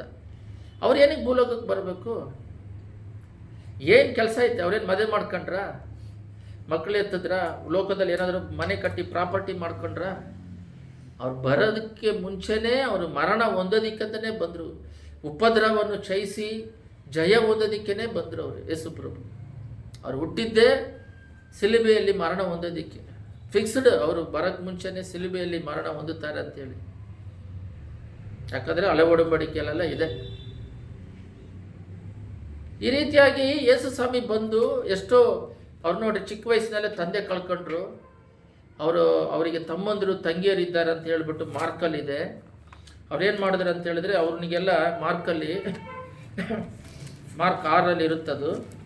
ಅವ್ರೇನು ಮಾಡಿದ್ರು ಅಂದರೆ ಅವರಿಗೆಲ್ಲ ಕಷ್ಟಪಟ್ಟು ಇವರು ಕೆಲಸ ಮಾಡಿ ಬಡಿಗೆ ಕಾರ್ಪೆಂಟರ್ ಆಗಿ ಎಲ್ಲರಿಗೂ ಕೆಲಸ ಮಾಡಿ ಊಟ ಹಾಕ್ಬಿಟ್ಟು ತಾಯಿಗೆಲ್ಲ ಇವರೇ ದೊಡ್ಡವರು, ಇವರು ಪರಿಶುದ್ಧವಾಗಿ ಹುಟ್ಟಿದವರು, ಅವರ ಮಾಂಸಿಕದಲ್ಲಿ ಹುಟ್ಟಿದವರು. 6:2 ಹೋದ್ರಿ. ಅದರಲ್ಲಿ ಸಭಾ ದಿನ ಬಂದಾಗ ಅದರ ಸಭಾ ಮಂದಿರಕ್ಕೆ ಹೋಗಿ ಉಪದೇಶ ಮಾಡೋದು ಪ್ರಾರಂಭಿಸಿದನು. ಎಲ್ಲರೂ ಕೇಳಿ ಆಶ್ಚರ್ಯಪಟ್ಟರು. ಇವನಿಗೆ ಈ ಮಾತುಗಳು ಎಲ್ಲಿಂದ ಬಂದವು? ಇವನು ಪಡೆದಿರುವ ಈ ಜ್ಞಾನವೇನು? ಇವನ ಕೈಯಿಂದ ಇಂಥ ಕಾರ್ಯಗಳು ಯಾವುದೆಂದು. ಇವನು ಆ ಬಡಿಗೆಯನಲ್ಲವೇ? ಬಡಿಗೆಯನಂದರೆ ಕಾರ್ಪೆಂಟರ್. 6:3. ಇವನು ಮರಿಯಳ ಮಗನಲ್ಲವೇ? ಯಾಕೋಬ, ಯೋಸ, ಯೂದ, ಸೀಮೋನ ಇವರ ಅಣ್ಣನಲ್ಲವೇ? ಇವನ ತಂಗಿಯರು ಇಲ್ಲಿ ನಮ್ಮಲ್ಲಿ ಇದ್ದಾರಲ್ಲವೇ? ಇಲ್ಲೇ ಸ್ಪಷ್ಟವಾಗಿ ಕೊಟ್ಬಿಟ್ಟಿದೆ. ಯೇಸು ಸ್ವಾಮಿ ಮಾತ್ರ ಪರಿಶುದ್ಧಾತ್ಮವಾಗಿ ಹುಟ್ಟಿದ್ರು ಗೇಬ್ರಿಯಲ್ ದೇವದೂತರಿಂದ, ಮಿಕ್ಕಿದವರು ಹುಟ್ಟಿದ್ದಾರೆ. ಇವ್ರನ್ನೆಲ್ಲ ಸಾಕಬೇಕು. ಇವರು 30 ವರ್ಷವರೆಗೂ ಕಾರ್ಪೆಂಟರ್ ಕೆಲಸ ಮಾಡಿ ಮಾಡಿ ಮರಣ ಹೊಂದಬೇಕಾದ್ರೆ ಅವ್ರನ್ನ ಯೋವನಿಗೆ ಒಪ್ಪಿಸಿಕೊಡ್ತಾರೆ, ತಾಯಿಯನ್ನು. 30 ವರ್ಷ ಆದಮೇಲೆ 40 ದಿನ ಊಟ ಮಾಡೋದಿಲ್ಲ. ಏನಕ್ಕೆ ಬಂತು ಅವರಿಗೆ? ಸೈತಾನ್ ಶೋಧಿಸ್ತಾನೆ, ಗೆಲ್ತಾರೆ. ಕಾಡಲ್ಲಿ ನಡ್ಕೊಂಡು ಹೋಗ್ತಾರೆ, ಅವ್ರನ್ನ ಕೊಲೆ ಮಾಡೋಕ್ಕೆ ಪ್ರಯತ್ನ ಪಡ್ತಾರೆ. ಒಂದ್ಸಲ ನೋಡ್ತೀವಿ ಅಂಜೂರ ಮರದಲ್ಲಿ, ಅದು ಬೇರೆ ಟಾಪಿಕ್ಕು ಸೌಮ್ಯ, ಬಟ್ ಅಂಜೂರ ಮರದ ಊಟ ಮಾಡಂದರೆ ಪಲ್ಯಗಳಿಲ್ಲ ಅಂತ ನೋಡ್ತೀವಿ. ದೇವರಿಗೆ ತಲೆ ಬಾಗುವಷ್ಟು ಜಾಗ ಇಲ್ಲ ಅಂತೇಳಿ. ಇಷ್ಟೆಲ್ಲ ಅವರು ಒಂದ್ಸಲ ಕಡೆದಾಗಿ ಸಿಲುಬೆಯಲ್ಲಿ ಅವ್ರನ್ನ ಹಾಕೋದಕ್ಕೆ ಏದೇ ತೋಟದಲ್ಲಿ ಪ್ರಾರ್ಥನೆ ಮಾಡ್ತಿರ್ತಾರೆ. ಪ್ರಾರ್ಥನೆ ಮಾಡ್ತಿದ್ದಾಗ ಅವರ ಬೆವರು, ನಮ್ಮ ಬೆವರು ರಕ್ತವಾಗಿ ಹೊರಗಡೆ ಬಂತಂತೆ. ಯಾಕೆ ಹೇಳಿದ್ರೆ ಅವಾಗ ಸಿಲುಬೆಯಲ್ಲಿ ಪ್ಯಾಷನ್ ಆಫ್ ದಿ ಕ್ರೈಸ್ಟ್ ನೋಡಿದ್ರೆ ಸಾಕು ನೀವು, ಸ್ವಾಮಿ ಅಂತ ಘೋರ ಮರಣ ಹೊಂದುತ್ತಾರೆ. ಏನು ಪಾಪ ಮಾಡಿದ್ರು? ಮುಖದ ಮೇಲೆ ಉಗಿದ್ರು, ತಲೆ ಮೇಲೆ ಮುಳ್ಕಿರೀಟ ಹಾಕಿದ್ರು, ರಕ್ತ ಅವೆಲ್ಲ ಸೋರ್ತತೆ. 39 ಚಾಟಿಂದ ಹೊಡೆದು ಎಳೆದ್ರು. ಅದರಿಂದ ಫಲವೇನು? ಈ ಲೋಕವೇ ದೇವರು, ಯೇಸು ಪ್ರಭುವೇ ದೇವರಂತ ಸ್ತುತಿಸ್ತಾ ಇದ್ದಾರೆ. ನೋಡ್ರಿ, ಆಬ್ರಾಮನ ಅವಾಗ ಆಬ್ರಾಮನ ಸಪ್ರೇಟಾಗಿ ಕರೆದಾಗ ಗೊತ್ತಿರಲಿಲ್ಲ. ಅದೇ ಆಬ್ರಾಮ್ ಬಂದ್ಬಿಟ್ಟು ಯೇಸು ಸ್ವಾಮಿ ಹತ್ರ, ಆಯ್ತಾ, ಎಲ್ಲರೂ ಗಮನ ಇಟ್ಟು ಕೇಳ್ರಿ, ವಂಶದಲ್ಲಿ ಹುಟ್ಟಿದ್ದಾರೆ. ಆಬ್ರಾಮನು ಎಷ್ಟು ಕಷ್ಟಪಟ್ಟು ಅಂತ ನೋಡಿದ್ವಿ. ಅದೇ ಆಬ್ರಾಮ್ ವಂಶದಲ್ಲಿ ಯೇಸು ಸ್ವಾಮಿ ಬರ್ತಾರೆ. ಈಸಾಕನ ಎಷ್ಟು ಕಷ್ಟಪಟ್ಟು ನೋಡ್ತೀವಿ, ಅವನ ವಂಶದಲ್ಲಿ ಬರ್ತಾರೆ. ಆಬ್ರಾಮನ ದೇವ್ರು, ಈಸಾಕನ ದೇವ್ರು ಅಂತ ಹಾಡು ಹೇಳ್ತೀವಿ. ಅದೇ ಯೋಸೇಫನು ಈಜಿಪ್ಟಿಗೆ ಹೋಗಿ ಅವನ ಮೂಲಕವಾಗಿ ಇಸ್ರೇಲ್ ದೇಶಕ್ಕೆ ಬರೋದಕ್ಕೆ ಒಂದು ದೊಡ್ಡ ಸಹಾಯವಾಯಿತು. ಇವಾಗ ಮೋಸೆ ಒಬ್ಬನು ಹೋಗಿ ಅಲ್ಲಿ 70 ಜನ ಹೋಗಿ ಅವರ ಸಂತತಿ ಇಸ್ರೇಲಲ್ಲಿ ಇರೋದು. ಈಗ ಎಷ್ಟು ದೊಡ್ಡ ಮೋಸಸ್ಸಿಂದ ಅವ್ರನ್ನ ಬಿಡುಗಡೆ ಮಾಡಿ ಕರ್ಕೊಂಬಂದರು. ದಾವಿದನ ವಂಶದಲ್ಲಿ ಯೇಸ್ವಾಮಿ ಬಂದರು, ಅವನ ಸಿಂಹಾಸನವನ್ನು ನೆಲೆ ನಿಲ್ಲಿಸ್ತಾನೆ ಅಂತೇಳಿ. ಯಾರ್ಯಾರೆಲ್ಲ ಉಪದ್ರ ಪಟ್ಟರು ಅವರನ್ನೆಲ್ಲ ಇವಾಗ ನಾವು ಸ್ಮರಿಸ್ತಾ ಇದ್ದೀವಿ. ದಾವಿದನು ಅಡವಿಯಲ್ಲಿ ಏಕೆ ಅದರಿಂದ ಉಪದ್ರವ ನೋಡಿ ನಾವು ಓಡಬೇಕಾಗಿಲ್ಲ. ಉಪದ್ರವಗಳು ಬಾ ಅಂತ ಕರಿಬೇಕು. ಉಪದ್ರವಗಳು ಬಂದಾಗ ನಮ್ಮನ್ನು ನೋಡಿ ಅವು ಎದುರ್ಕೊಂಡು ಓಡಬೇಕು. ಅದಕ್ಕೆ ಸಿದ್ಧರಾಗೋದಕ್ಕೆ ನಮ್ಮಲ್ಲಿ ಆತ್ಮ ಬಲ ಹೊಂದ್ಕೋಬೇಕು. ಕವಚಗಳು ನಾವು ಹೊಂದ್ಕೊಂಡು ಸಿದ್ಧರಾಗಿರ್ಬೇಕು. ದಾವಿದನು ಆ ರೀತಿ ಸಿದ್ಧನಾಗಿದ್ದನು. ದಾವಿದನು ಭಯಂಕರ ಸಿದ್ಧನಾಗಿರ್ತಾನೆ. ನಾವು 1 ಸಾಮ್ಯಲ್ ನೋಡಿದ್ರೆ ಸುನ್ನತಿಯಲ್ಲಿ 1 ಸಾಮ್ಯಲು 17 ತೆಗೆದ್ರಿ ಆ ಒಂದು ವಾಕ್ಯವನ್ನು ನಾವು ಓದೋಣ. ಅದರಲ್ಲಿ ಏನಿದೆ ಅಂತ ಹೇಳಿದ್ರೆ, ಅವರೆಲ್ಲ ಎದುರ್ತಾ ಇದ್ದಾರೆ. 40 ದಿನ ಬಂದು ಎದುರಿಸ್ತಾ ಇದ್ದಾನೆ. ಇವನಿಗೆ ಯಾಕೆ ಹೆದರಿಕೆ ಬಂದಿಲ್ಲ? ಯಾಕಂದರೆ ಅಷ್ಟರ ಮಟ್ಟಿಗೆ ಇವನ ಆತ್ಮಿಕದಲ್ಲಿ ಯೆಹೋವನಿಂದ ಕಳಿಸಲ್ಪಟ್ಟ ದುರಾತ್ಮ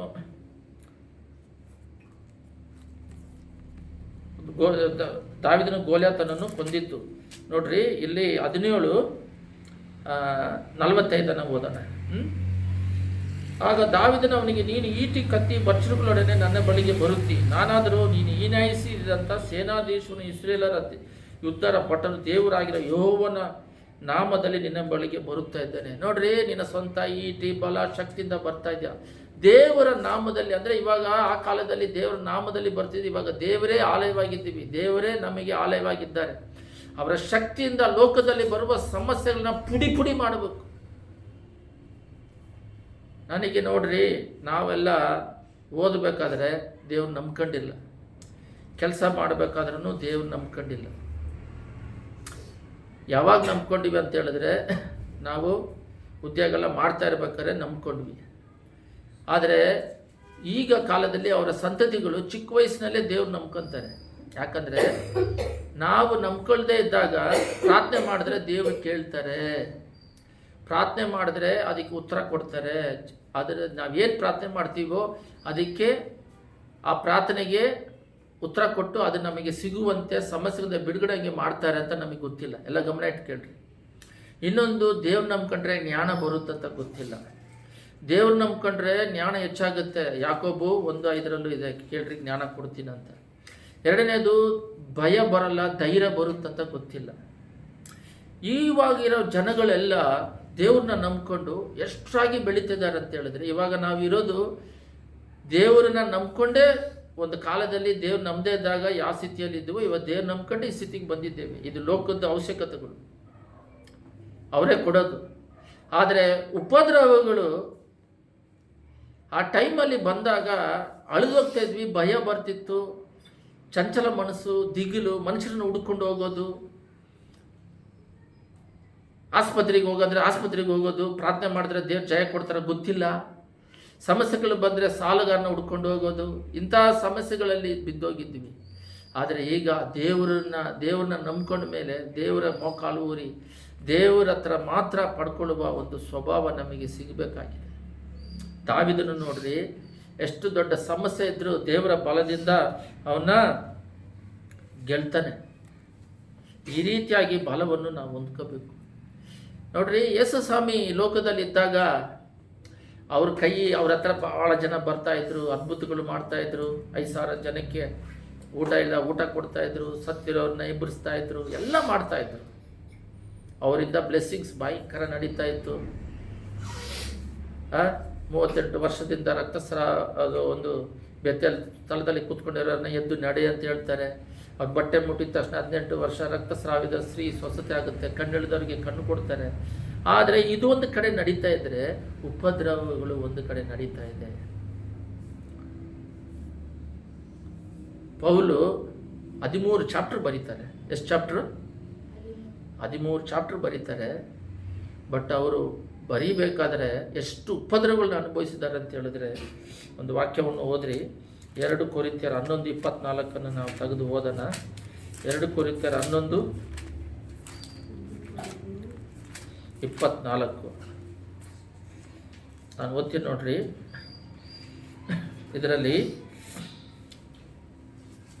ಮಿತಿ ಮೀರಿ ಪೆಟ್ಟುಗಳನ್ನು ತಿಂದೇನು. ಎಷ್ಟು ಸಲ ಪೆಟ್ಟು ತಿಂದಿದ್ದಾರೆ ನೋಡ್ರಿ.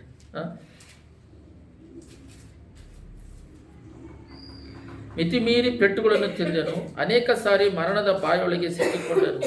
ಎಷ್ಟೋ ಸಲ ಹೊಡ್ತಾ ತಿಂದಿದ್ದಾರೆ,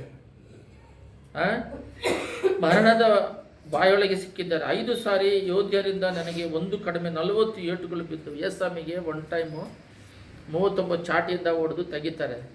ಮರಣ ಸಿಲುಬೆಗೆ ಹಾಕ್ಬೇಕಾದ್ರೆ ಇವರಿಗೆ 5 ಸಲ ಹೊಡೆದಿದ್ದಾರೆ. 39, 40 ಕಮ್ಮಿ. 3 ಸಾರಿ ಸರ್ಕಾರದವರು ಚಾಟಿಗಳಿಂದ ನನ್ನನ್ನು ಹೊಡೆಸಿದರು. 1 ಸಾರಿ ಜನರು ನನ್ನನ್ನು ಕೊಲ್ಲುವುದಕ್ಕೆ ಕಲ್ಲೆಸೆದರು. ಕಲ್ಲು ಹೊಡೆದು ಸತ್ತೋದಂತ ಬಿಟ್ಟೋಗ್ತಾರೆ.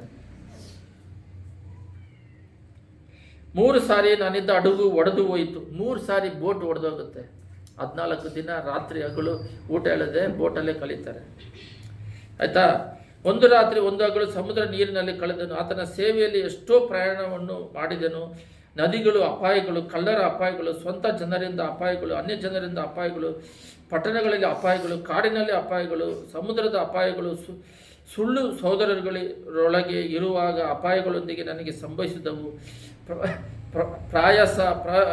ಪರಿಶ್ರಮಗಳಿಂದ ಕೆಲಸ ನಡೆಸಿ ಅನೇಕ ಸಾರಿ ನಿದ್ದೆಗೆಟ್ಟು ಹಸಿವೆ ಬಾರಿಕೆಯನ್ನು ಪಟ್ಟು ಅನೇಕ ಸಾರಿ ಉಪದ್ರವಗಳು, ಚಳಿಯಲ್ಲಿಯೂ ವಸ್ತ್ರವಿಲ್ಲದೆಯೂ ಇದ್ದು ಆತನನ್ನು ಸೇವಿಸಿದೆನು.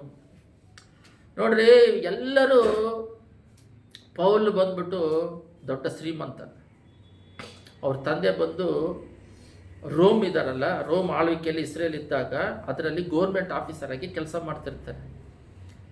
ಅದರಿಂದ ಅವರಿಗೆ 2 ಪೌರತ್ವ ಇರುತ್ತೆ. ಆ ರೋಮ್ ಗೋರ್ಮೆಂಟಲ್ಲಿ ವರ್ಕ್ ಮಾಡಿರೋದ್ರಿಂದ ಇವರಿಗೆ ರೋಮ ಪೌರತ್ವನೂ ಇರುತ್ತೆ. ಇಸ್ರೇಲ್ನವರು ಜ್ಯೂಸ್ ಆದರೂ ಕೂಡ ಅವರಿಗೆ ರೋಮ ಪೌರತ್ವವನ್ನು ಕೊಟ್ಟಿರ್ತಾರೆ ಪೌಲಿಗೆ.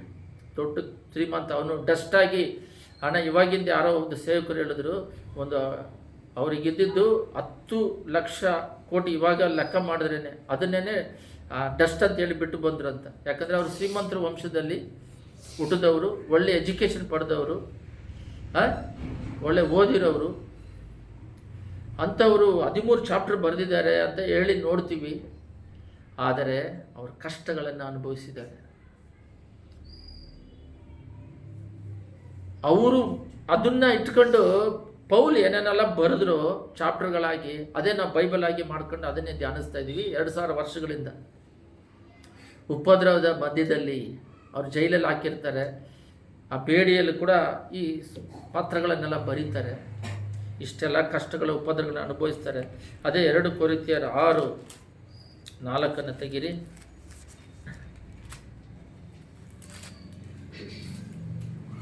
ಅದರಲ್ಲಿ ನಾವು ಸಂಕಟಗಳಲ್ಲಿಯೂ, ಕೊರತೆಗಳಲ್ಲಿಯೂ, ಇಕ್ಕಟ್ಟುಗಳಲ್ಲಿಯೂ, ಪೆಟ್ಟುಗಳಲ್ಲಿಯೂ, ಸೆರೆಮನೆಗಳಲ್ಲಿಯೂ, ಕಲಗಳಲ್ಲಿಯೂ, ಕಷ್ಟವಾದ ಕೆಲಸಗಳಲ್ಲಿಯೂ, ನಿದ್ದೆಗೇಡುಗಳಲ್ಲಿಯೂ, ಉಪವಾಸದಲ್ಲಿಯೂ ಬಹು ತಾಳ್ಮೆಯನ್ನು ತೋರಿಸುತ್ತೇವೆ. ಶುದ್ಧ ಮನಸ್ಸು, ಜ್ಞಾನ, ದೀರ್ಘಶಾಂತಿ, ದಯೆ, ಪವಿತ್ರಾತ್ಮ, ಕಪಟವಿಲ್ಲದ ಪ್ರೀತಿ, ಸತ್ಯವಾದ ದೇವರ ಮಹತ್ವ ಇವುಗಳಿಂದ ಕುಡಿದವರಾಗಿದ್ದೇವೆ. ನೋಡ್ರಿ, ಇದನ್ನು 10ವರೆಗೂ ಓದಬಹುದು.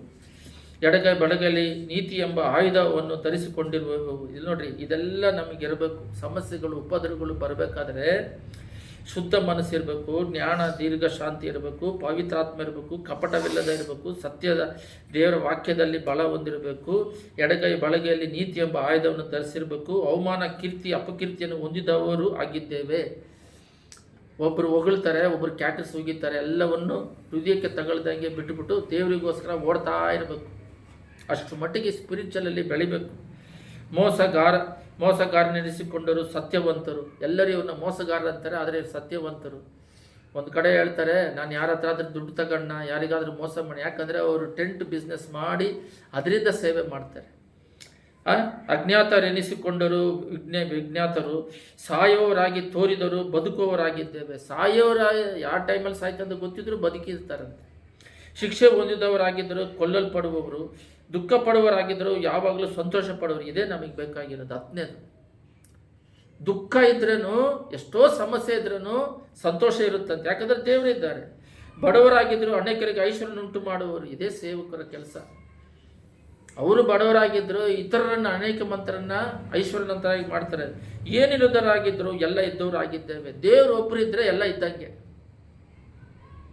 ಅದು ಬೇಕು, ಇದು ಬೇಕು, ಇದು ಬೇಕಂತಲ್ಲ, ದೇವರಿದ್ದಾರಲ್ಲ, ಆ ಟೈಮಿಗೆ ಅದಕ್ಕೆ ನಡ್ಸ್ಕೊಂಡು ಕೊಟ್ಕೊಂಡು ಹೋಗ್ತಾ ಇರ್ತಾರೆ. ಇನ್ನೊಂದು ವಾಕ್ಯವನ್ನು ಓದ್ರಿ, 2 ಕೊರಿಂಥಿಯರು 12:10.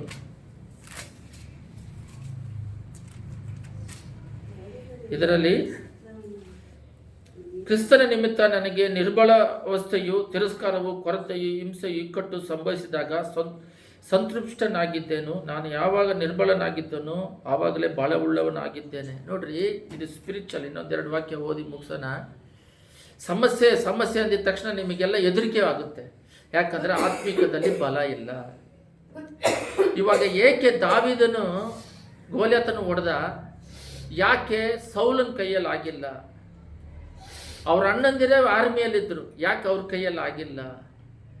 ಬೇರೆಯವರೆಲ್ಲ ಯಾಕೆ ಹೋಗಿ ಯುದ್ಧ ಮಾಡಿಲ್ಲ ಅಂದರೆ, ದೇವರನ್ನು ಅವರು ಒಂದು ಕೇರ್ಲೆಸ್ ಆಗಿ, ಒಂದು ತುಚ್ಛವಾಗಿ ಎಣಿಸ್ಕೊಂಡು ದೇವ್ರ ಕೈಯಲ್ಲಿ ಆಗಲ್ಲ ಅನ್ನುವ ಒಂದು ಸ್ವಭಾವ ಇರೋದ್ರಿಂದನೇ ಅವ್ರ ಕೈಯಲ್ಲಿ ಆಗದೆ ಕೈ ಕಟ್ಟವರಾಗಿ ಕೂತ್ಕೊಂಡಿದ್ದಾರೆ. ಯಾಕಂದರೆ ಅವ್ರನ್ನ ದೇವ್ರನ್ನ ಅಲ್ಪವಾಗಿ ಅನ್ಕೊತಾ ಇದ್ದಾರೆ. ಒಂದು ಸೇವಕರು ಹೇಳುವ ಮೆಸೇಜ್ ಕೇಳಿದೆ, ಇಸ್ರೇಲಲ್ಲಿ ಬಂದ್ಬಿಟ್ಟು ಈ ಪರಲೋಕ ಮತ್ತು ಮುಖ್ಯವಾದ ಪದಗಳೆಲ್ಲ ಟಕ್ಕಂತ ಉಪಯೋಗಿಸಲ್ಲಂತೆ. ಅವ್ರು ಹೆದರ್ತಾರಂತೆ ಆ ಪದಗಳೆಲ್ಲ ಉಪಯೋಗಿಸೋದಕ್ಕೆ. ನಾವು ಸಲೀಸಾಗಿ ಏಸು ಸುಮ್ಮನೆ ಎಲ್ಲದಕ್ಕೂ ಏಸು ಸತ್ಯ ಇಡಬಾರ್ದು ಅಂದರೆ ಸುಮ್ಮನೆ ಏಸು ಏಸು ಏಸು ಅಂತೇಳಿ ಸುಮ್ಮನೆ ಏಸು ನಾಮವನ್ನು ಯೂಸ್ ಮಾಡ್ತೀವಿ. ನಮಗೆ ಲೋಕಕ್ಕೆ ಯಾವ ಅವಶ್ಯಕತೆಗೆ ಎಲ್ಲ ಏಸು ನಾಮವನ್ನು ಯೂಸ್ ಮಾಡ್ತೀವಿ. ಯಾಕಂದರೆ ಅವ್ರು ರೆಸ್ಪೆಕ್ಟ್ ಕೊಡ್ತಾರಂತೆ ಆ ಮಾತುಗಳಿಗೆ, ಒಂದೊಂದು ಪದಗಳಿಗೆ. ಆ ರೀತಿಯಾಗಿ ಸಮಸ್ಯೆಗಳು ಎಷ್ಟೇ ಇದ್ದರೂ ಕೂಡ ಸಮಸ್ಯೆಯಲ್ಲಿ ಸಂತುಷ್ಟರಾಗಿದ್ದರು. ಅಂದರೆ ಆ ಕಷ್ಟದಲ್ಲಿ ಬರುವ ಸಂತೋಷವನ್ನು ಅನುಭವಿಸ್ತಾ ಇದ್ದರು. ಅದೇ ಸ್ಪಿರಿಚುವಲ್ ಸಂತೋಷ. ನಾನು ಅನುಭವಿಸಿದ್ದೀನಿ, ಭಾಳ ಸಲ ಅನುಭವಿಸಿದ್ದೀನಿ. ಒಂದು ಸಲ ನಮ್ಮ ಒಂದ್ಸಲ ಮೀಟಿಂಗ್ ಇಡಬೇಕಂದ್ರೆ ಜ್ವರ ನನಗೆ. ಆವಾಗ ಪಾಸ್ಟರ್ ಬಂದು ವಾಲ್ ಪೋಸ್ಟ್ ಹಾಕಬೇಕು, ಮದನಪಲ್ಲಿ, ಚಿತ್ತೂರಿಂದ ಮದನಪಲ್ಲಿ ಭಾಳ ದೂರ ಹಾಕ್ಬೇಕಂತ ಹೇಳಿದ್ರೆ ನನಗೆ ಜ್ವರ, ಸೈಕ್ಲೋನ್ ಬೇರೆ ಬಂದಿದೆ. ಸ್ವೆಟ್ರುಗಳು ಒಂದು 2-3 ಸ್ವೆಟ್ರುಗಳು ಹಾಕ್ಕೊಂಡು ಸ್ಕೂಟ್ರ್ ಓಡಿಸೋಕ್ಕೆ ಸ್ಟಾರ್ಟ್ ಮಾಡಿದ್ದೀನಿ. ಮಳೆ ಚಿಮ್ಮುಕ್ತಾ ಇದೆ. ಎಲ್ಲ ಕಡೆಯೂ ಚಿತ್ತೂರಿಂದ ಎಲ್ಲ ಬಸ್ ಸ್ಟ್ಯಾಂಡ್ಗಳಲ್ಲಿ ಬೋರ್ಡ್ಗಳು ಹಾಕ್ಕೊಂಡು ಮದನಪಲ್ಲಿಗೆ 6 ಗಂಟೆಗೆ ಸ್ಟಾರ್ಟ್ ಮಾಡಿದ್ದು, ಮದನಪಲ್ಲಿ ಹೋಗಿ ಸೇರೋದಕ್ಕೆ ಬೆಳಗ್ಗೆ 3 ಗಂಟೆ. ಎಲ್ಲ ನಿದ್ದೆ ಹೊಡಿತಿದ್ದಾರೆ. 10, 11, 12 ನಾವು ಕಾಲ್ ಪೋಸ್ಟ್ ಹಾಕ್ತಾ ಇದ್ದೀವಿ. ಮಳೆ ಚಿಮ್ಮುಕ್ತಾ ಇದೆ. ಆ ಜ್ವರದಲ್ಲಿ ಅನುದಿಕ್ತಾ ಇದ್ದೀನಿ. ಬಟ್ ರಿಟರ್ನ್ ಬರ್ಬೇಕಾದ್ರೆ 1.5 ಅವರಲ್ಲಿ ಓವರ್ ಫಾಸ್ಟಾಗಿ ಬಂದು ಸೇರಿಬಿಟ್ಟೆ. 3 ಗಂಟೆಗೆ ಒಂದು ಚರ್ಚ್ ಪಾಸ್ಟರಲ್ಲಿ ಕೇಳಿ ಅಲ್ಲಿ ಮನ್ಕೊಂಡಿದ್ದು 7 ಗಂಟೆಗೆ ಎದ್ದು 8:15ಗೆಲ್ಲ ಬಂದು ಸೇರಿಬಿಟ್ವಿ. ಓವರ್ ಫಾಸ್ಟಲ್ಲಿ ಬಂದುಬಿಟ್ವಿ 2 ವೀಲರಲ್ಲಿ. ಆದರೆ ಅದರಲ್ಲಿ ಒಂದು ಮಜಾ ಇರುತ್ತೆ, ಅದನ್ನು ಅನುಭವಿಸಬೇಕು, ಪ್ರಸಂಗ ಮಾಡೋದಲ್ಲ. ಅದನ್ನೇ ಇಲ್ಲಿ ಹೇಳ್ತಾ ಇದ್ದಾರೆ, ಸಂಭವಿಸಿದಾಗ ಸಂತುಷ್ಟನಾಗಿದ್ದನು, ನಾನು ಯಾವಾಗ ನಿರ್ಬಲನಾಗಿದ್ದನು, ಬಲಹೀನತೆ ಇದ್ದಾಗ ಆವಾಗಲೇ ಬಲವುಳ್ಳವನಾಗಿದ್ದೇನೆ. ನಮ್ಮ ಶರೀರ ಬಲಹೀನತೆ ಆಗಿರುತ್ತೆ, ಬಟ್ ಆತ್ಮ ಬಲವುಳ್ಳದಾಗಿರುತ್ತೆ. ಆವಾಗ ಬಲವುಳ್ಳದಾಗಿ ಶರೀರ ಯಾವಾಗೆಲ್ಲ ಬಲಹೀನತೆ ಆಗುತ್ತೋ ಆವಾಗ ಅವರಿಗೆ ಬಲ ಹೆಚ್ಚಾಗುತ್ತಂತೆ. ಈ ಸ್ಪಿರಿಚುವಲ್ ಸ್ಟ್ಯಾಂಡರ್ಡ್ನೆಸ್ ಎಲ್ಲರೂ ತೆಗೆದು ರೋಮರ್ 8:18 ಓದ್ರಿ. ರೋಮರ್ 8:18. ನಮಗೋಸ್ಕರ ಮುಂದಿನ ಕಾಲದಲ್ಲಿ ಪ್ರತ್ಯಕ್ಷವಾಗ ಮಮಿಯ ಪದವಿಯನ್ನು ಆಲೋಚಿಸಿ ಈಗಿನ ಕಾಲದ ಕಷ್ಟಗಳು ಅಲ್ಪವೆಂದೆನಿಸಿರಿ. ಇದಕ್ಕೆಲ್ಲ ಉತ್ತರ ಇದು ಒಂದೇ. 8:18 ರೋಮರ್. ಏನಂದರೆ ಪರಲೋಕ ರಾಜ್ಯದಲ್ಲಿ ಸಿಗುವ, ಇವಾಗ ನೋಡ್ರಿ, ನಾನು ಮಾತಾಡ್ತಿದ್ದಾಗ ನಿಮ್ಮ ಹೃದಯಗಳೆಲ್ಲ ಭಯಪಡುತ್ತೆ. ಲೋಕದ ಮೇಲೆ ಅತಿಯಾದ ಆಸೆಗಳು, ಆಕಾಂಕ್ಷೆಗಳು ಇಟ್ಕೊಂಡಿರೋದ್ರಿಂದ ಅಯ್ಯೋ ಅಯ್ಯೋ ಅಯ್ಯೋ ಅಯ್ಯೋ ಅಂತೇಳಿ ಹೆದರಿಕೆ ನಿಮಗೆ ಹುಟ್ಟುತ್ತೆ. ಬಟ್ ಇದನ್ನು ಏಸನ್ನ ಅಂತ ಒಂದು ಸೇವಕರು ಹಾಡು ಕೂಡ ಆಳಿದ್ದಾರೆ. ಪರಲೋಕ ರಾಜ್ಯಲು ಇಚ್ಛೆ ಮಗಿಮ ಎದಟ, ಈ ಲೋಕದಲ್ಲಿ ಬರುವ ಕಷ್ಟಗಳು ಎನ್ನ ದಗಿನವಿ ಕಾವೇ. ಎಷ್ಟೇ ಕಷ್ಟಗಳು, ಹೋರಾಟಗಳು, ಇಬ್ಬಂದಿಗಳು, ಈ ಲೋಕದಲ್ಲಿ ಸಮಸ್ಯೆಗಳು ಎಷ್ಟೇ ಬಂದರೂ ಕೂಡ ಆ ಪರಲೋಕ ರಾಜ್ಯಕ್ಕೆ ಸಮಾನವಲ್ಲ. ಈಗ ಅದಕ್ಕೇನೆ ಈ ಲೋಕದಲ್ಲಿ ಉಪದ್ರವಗಳು ಬಂದಾಗ ಅವ್ರೇನು ಮಾಡ್ತಾರೆ, ಲೋಕದ ಮನುಷ್ಯರಾಗಿರೋದ್ರಿಂದ, ಲೋಕದ ಮೇಲೆ ಆಸೆ ಪಾಕ್ಷಗಳು ಹೆಚ್ಚಾಗಿ ಮಾಡ್ಕೊಂಡಿರೋದ್ರಿಂದ, ದೇವ್ರು ನಂಬ್ಕೊಂಡಿರೋದೇ ಲೋಕದಲ್ಲಿ ಸುಖಭೋಗವಾಗಿ ಜೀವಿಸಬೇಕು ಅಂದ್ಕೊಂಡಿರೋದ್ರಿಂದ, ಅವರ ಪರಲೋಕ ರಾಜ್ಯದ ಮಹಿಮೆಯನ್ನು ಅವ್ರ ಕಣ್ಣಿಗೆ ಕಾಣದೇ ಇರೋದ್ರಿಂದ ಅವ್ರೇನು ಮಾಡ್ತಾ ಇದ್ದಾರೆ ಅಂದರೆ, ಈ ಲೋಕದ ಬರುವ ಕಷ್ಟಗಳನ್ನು ಕಷ್ಟ ಅಂದ್ಕೊಂಡು ಯೇಸು ನಾಮವನ್ನು ಸುಮ್ಮನೆ ಲೋಕದ ಅವಶ್ಯಕತೆಗೆ ಚಿಕ್ಕ ಚಿಕ್ಕ ವಿಷಯಕ್ಕೆ ಉಪಯೋಗಿಸ್ತಾ ಇದ್ದಾರೆ. ಒಂದು ಉದಾಹರಣೆಗೆ ಹೇಳ್ಬೇಕಂದ್ರೆ, ಯಾರೋ ಒಬ್ಬ ಶ್ರೀಮಂತ ಒಂದು ಕಾರ್ಡ್ ಕೊಡ್ತಾರೆ. ಎಲ್ಲ ಒಂದು ಪೊಲಿಟಿಷಿಯನ್ ಈ ಕಾರ್ಡನ್ನು ಯೂಸ್ ಮಾಡಿದ್ರೆ ನಿನಗೆ ಒಂದು 10,000 ರೂಪಾಯಿ ಬೆಲೆ ಬಾಳುವ ಒಂದು ವಸ್ತು ಕೊಡ್ತಾರೆ, ಇದನ್ನು ಉಪಯೋಗಿಸ್ಕೊಂತ ಕೊಟ್ಟರೆ ಅದನ್ನು ತಗೊಂಡೋಗಿ ಒಂದು ಟೀ ಅಂಗಡಿಗೆ ಕೊಟ್ಟು ಅವನು ಟೀ ಕುಡಿತಾ ಇದ್ದಾನೆ. ಅಂದರೆ ಟೀ ಬಂದು 10 ರೂಪಾಯಿ, ಆದರೆ ಅದರ ಬೆಲೆ, ಆ ಕಾರ್ಡಿನ ಬೆಲೆ 10 ಲಕ್ಷ ರೂಪಾಯಿ.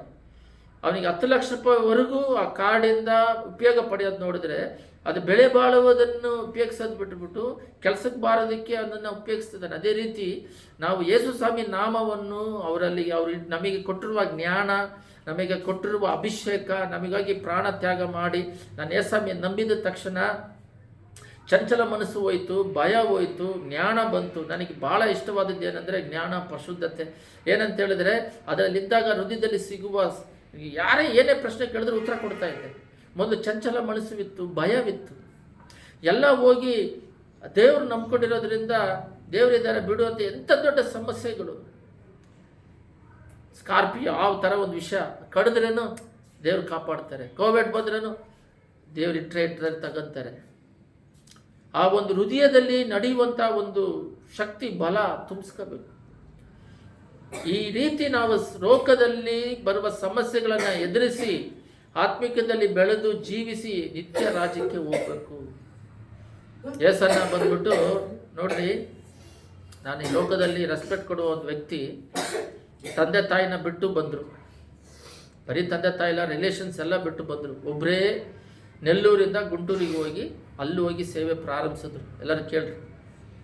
ಅಲ್ಲಿ ಅವ್ರ ತಂದೆ ಬಂದು ಮದುವೆ ಮಾಡ್ಕೊ ಅಂತ ಹೇಳಿದ್ರೆ, ಇಲ್ಲ ನಾನು ಸೇವೆಗೆ ಅರ್ಪಿಸಿದ್ದೀನಿ, ಮದುವೆ ಬೇಡ ಅಂದರು.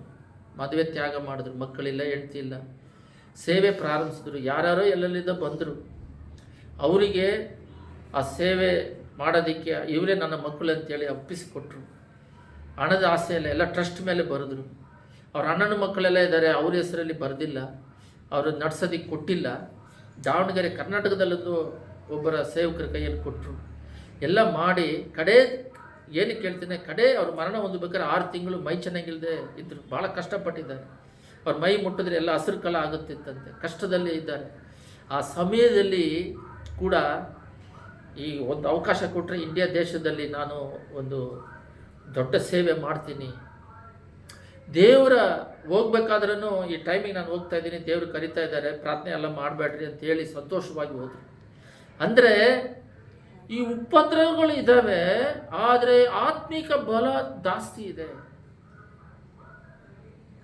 ಈ ಪರಲೋಕ ರಾಜ್ಯದಲ್ಲಿ ದೇವರು ಪ್ರಾರ್ಥನೆ ಮಾಡ್ತಿದ್ರೆ ಏನಂತ ಪ್ರಾರ್ಥನೆ ಮಾಡ್ತಿದ್ರೆ, ಆಯ್ಸ್ ಕೊಡ್ಬೇಕು ಬೇಡ, ನಾನು ದೇವರಿಗೆ ಈ ಟೈಮಿಗೆ ಹೋಗ್ತೀನಿ ಅಂತ ಹೇಳಿ ಎಲ್ಲರಿಗೂ ನಿಂದಿರಿಸಿ ಅವರಿಗೆ ನೀನು ಇನ್ಚಾರ್ಜ್ ಆಗಿ ತಗ ಅಂತ ಹೇಳ್ಬಿಟ್ಟು ಪ್ರಾಣ ಬಿಟ್ಟಿದ್ದಾರೆ. ಅವ್ರು ಹೋಗೋ ಟೈಮನ್ನು ದೇವರಿಗೆ ನನ್ನ ಆತ್ಮನ ಒಪ್ಪಿಸಿಕೊಟ್ಟಿದ್ದಾರೆ, ನೀವೆಲ್ಲ ಸೇರ್ಕೊಂಡು ನನ್ನ ಆತ್ಮನ ಒಪ್ಪಿಸಿಕೊಟ್ಟಿದ್ದು ಸಂತೋಷವಾಗಿ ಹೋಗಿದ್ದಾರೆ. ಅದೇ ಈ ವಾಕ್ಯ ಏನಂದರೆ, ನಮಗೋಸ್ಕರ ಮುಂದಿನ ಕಾಲದಲ್ಲಿ ಪ್ರತ್ಯಕ್ಷವಾಗುವ ಮಹಿಮಾ ಪದವಿಯನ್ನು ಆಲೋಚಿಸಿ, ಮುಂದಿನ ಕಾಲದಲ್ಲಿ ಅಂದರೆ ನಮ್ಮ ಮರಣ ಹೊಂದಿ ಪರಲೋಕ ರಾಜ್ಯದಲ್ಲಿ ಸಿಗುವ ಮಹಿಮೆ ಎದುಟ ಮಹಿಮಾ ಪದವಿಯನ್ನು ಆಲೋಚಿಸಿ, ಈಗಿನ ಕಾಲದ ಕಷ್ಟಗಳು ಅಲ್ಪವೇ ಎಂದು ಸರಿ ಎಂದು ಎನಿಸುತ್ತೇವೆ. ಸೂಪರ್ ಆಗಿದೆ ನೋಡ್ರಿ. ಆ ಪರಲೋಕ ರಾಜ್ಯದಲ್ಲಿ ಸಿಗುವ ಮಹಿಮೆ ಮುಂದೆ ಇವೆಲ್ಲ ಏನಿಲ್ಲ. ಯೇಸನ್ನ ಕಥೆ ಎಲ್ಲ ತಳ್ಕೊಂಡ್ರೆ ಇಲ್ಲಿ ನೋಡ್ರಿ, ಆ ಥರ ಒಂಥರ ಅಗಸ್ಟಿನ್ ಜಂಬಕುಮಾರ್ ಕೂಡ ಹೇಳಿದ್ರು, ನೀರಿಲ್ಲಂತೆ. ಏನು, ಬಿಹಾರಿಗೆ ಹೋದಾಗ ನೀರಿಲ್ಲ, ನೀರು ಕೇಳಿದ್ರೆ ಕೊಡ್ತಿಲ್ಲಂತೆ. ಸತ್ತೋಗಿರೋ ಒಂದು ನಾಯಿನ ಹಾಕಿದಾರಂತೆ ಕೆರೆಯಲ್ಲಿ, ಅದೆಲ್ಲ ಹೋಗ್ತಿದೆ ಅಲ್ಲಿ ಇದೆಯಂತೆ, ಅದನ್ನು ತೆಗೆದು ಕುಡಿದ್ರಂತೆ ನೀರಿಗೋಸ್ಕರ. ಯಾಕಂದರೆ ದೇವ್ರ ಮೇಲಿಟ್ಟಿರೋ ಪ್ರೀತಿ. ಇವಾಗ ಒಂದು ಒಳ್ಳೆ ಸೇವೆ ಬಿಹಾರಲ್ಲಿ ಮಾಡಿದ್ದಾರೆ ಅಗಸ್ಟಿನ್ ಜಂಬಕುಮಾರ್.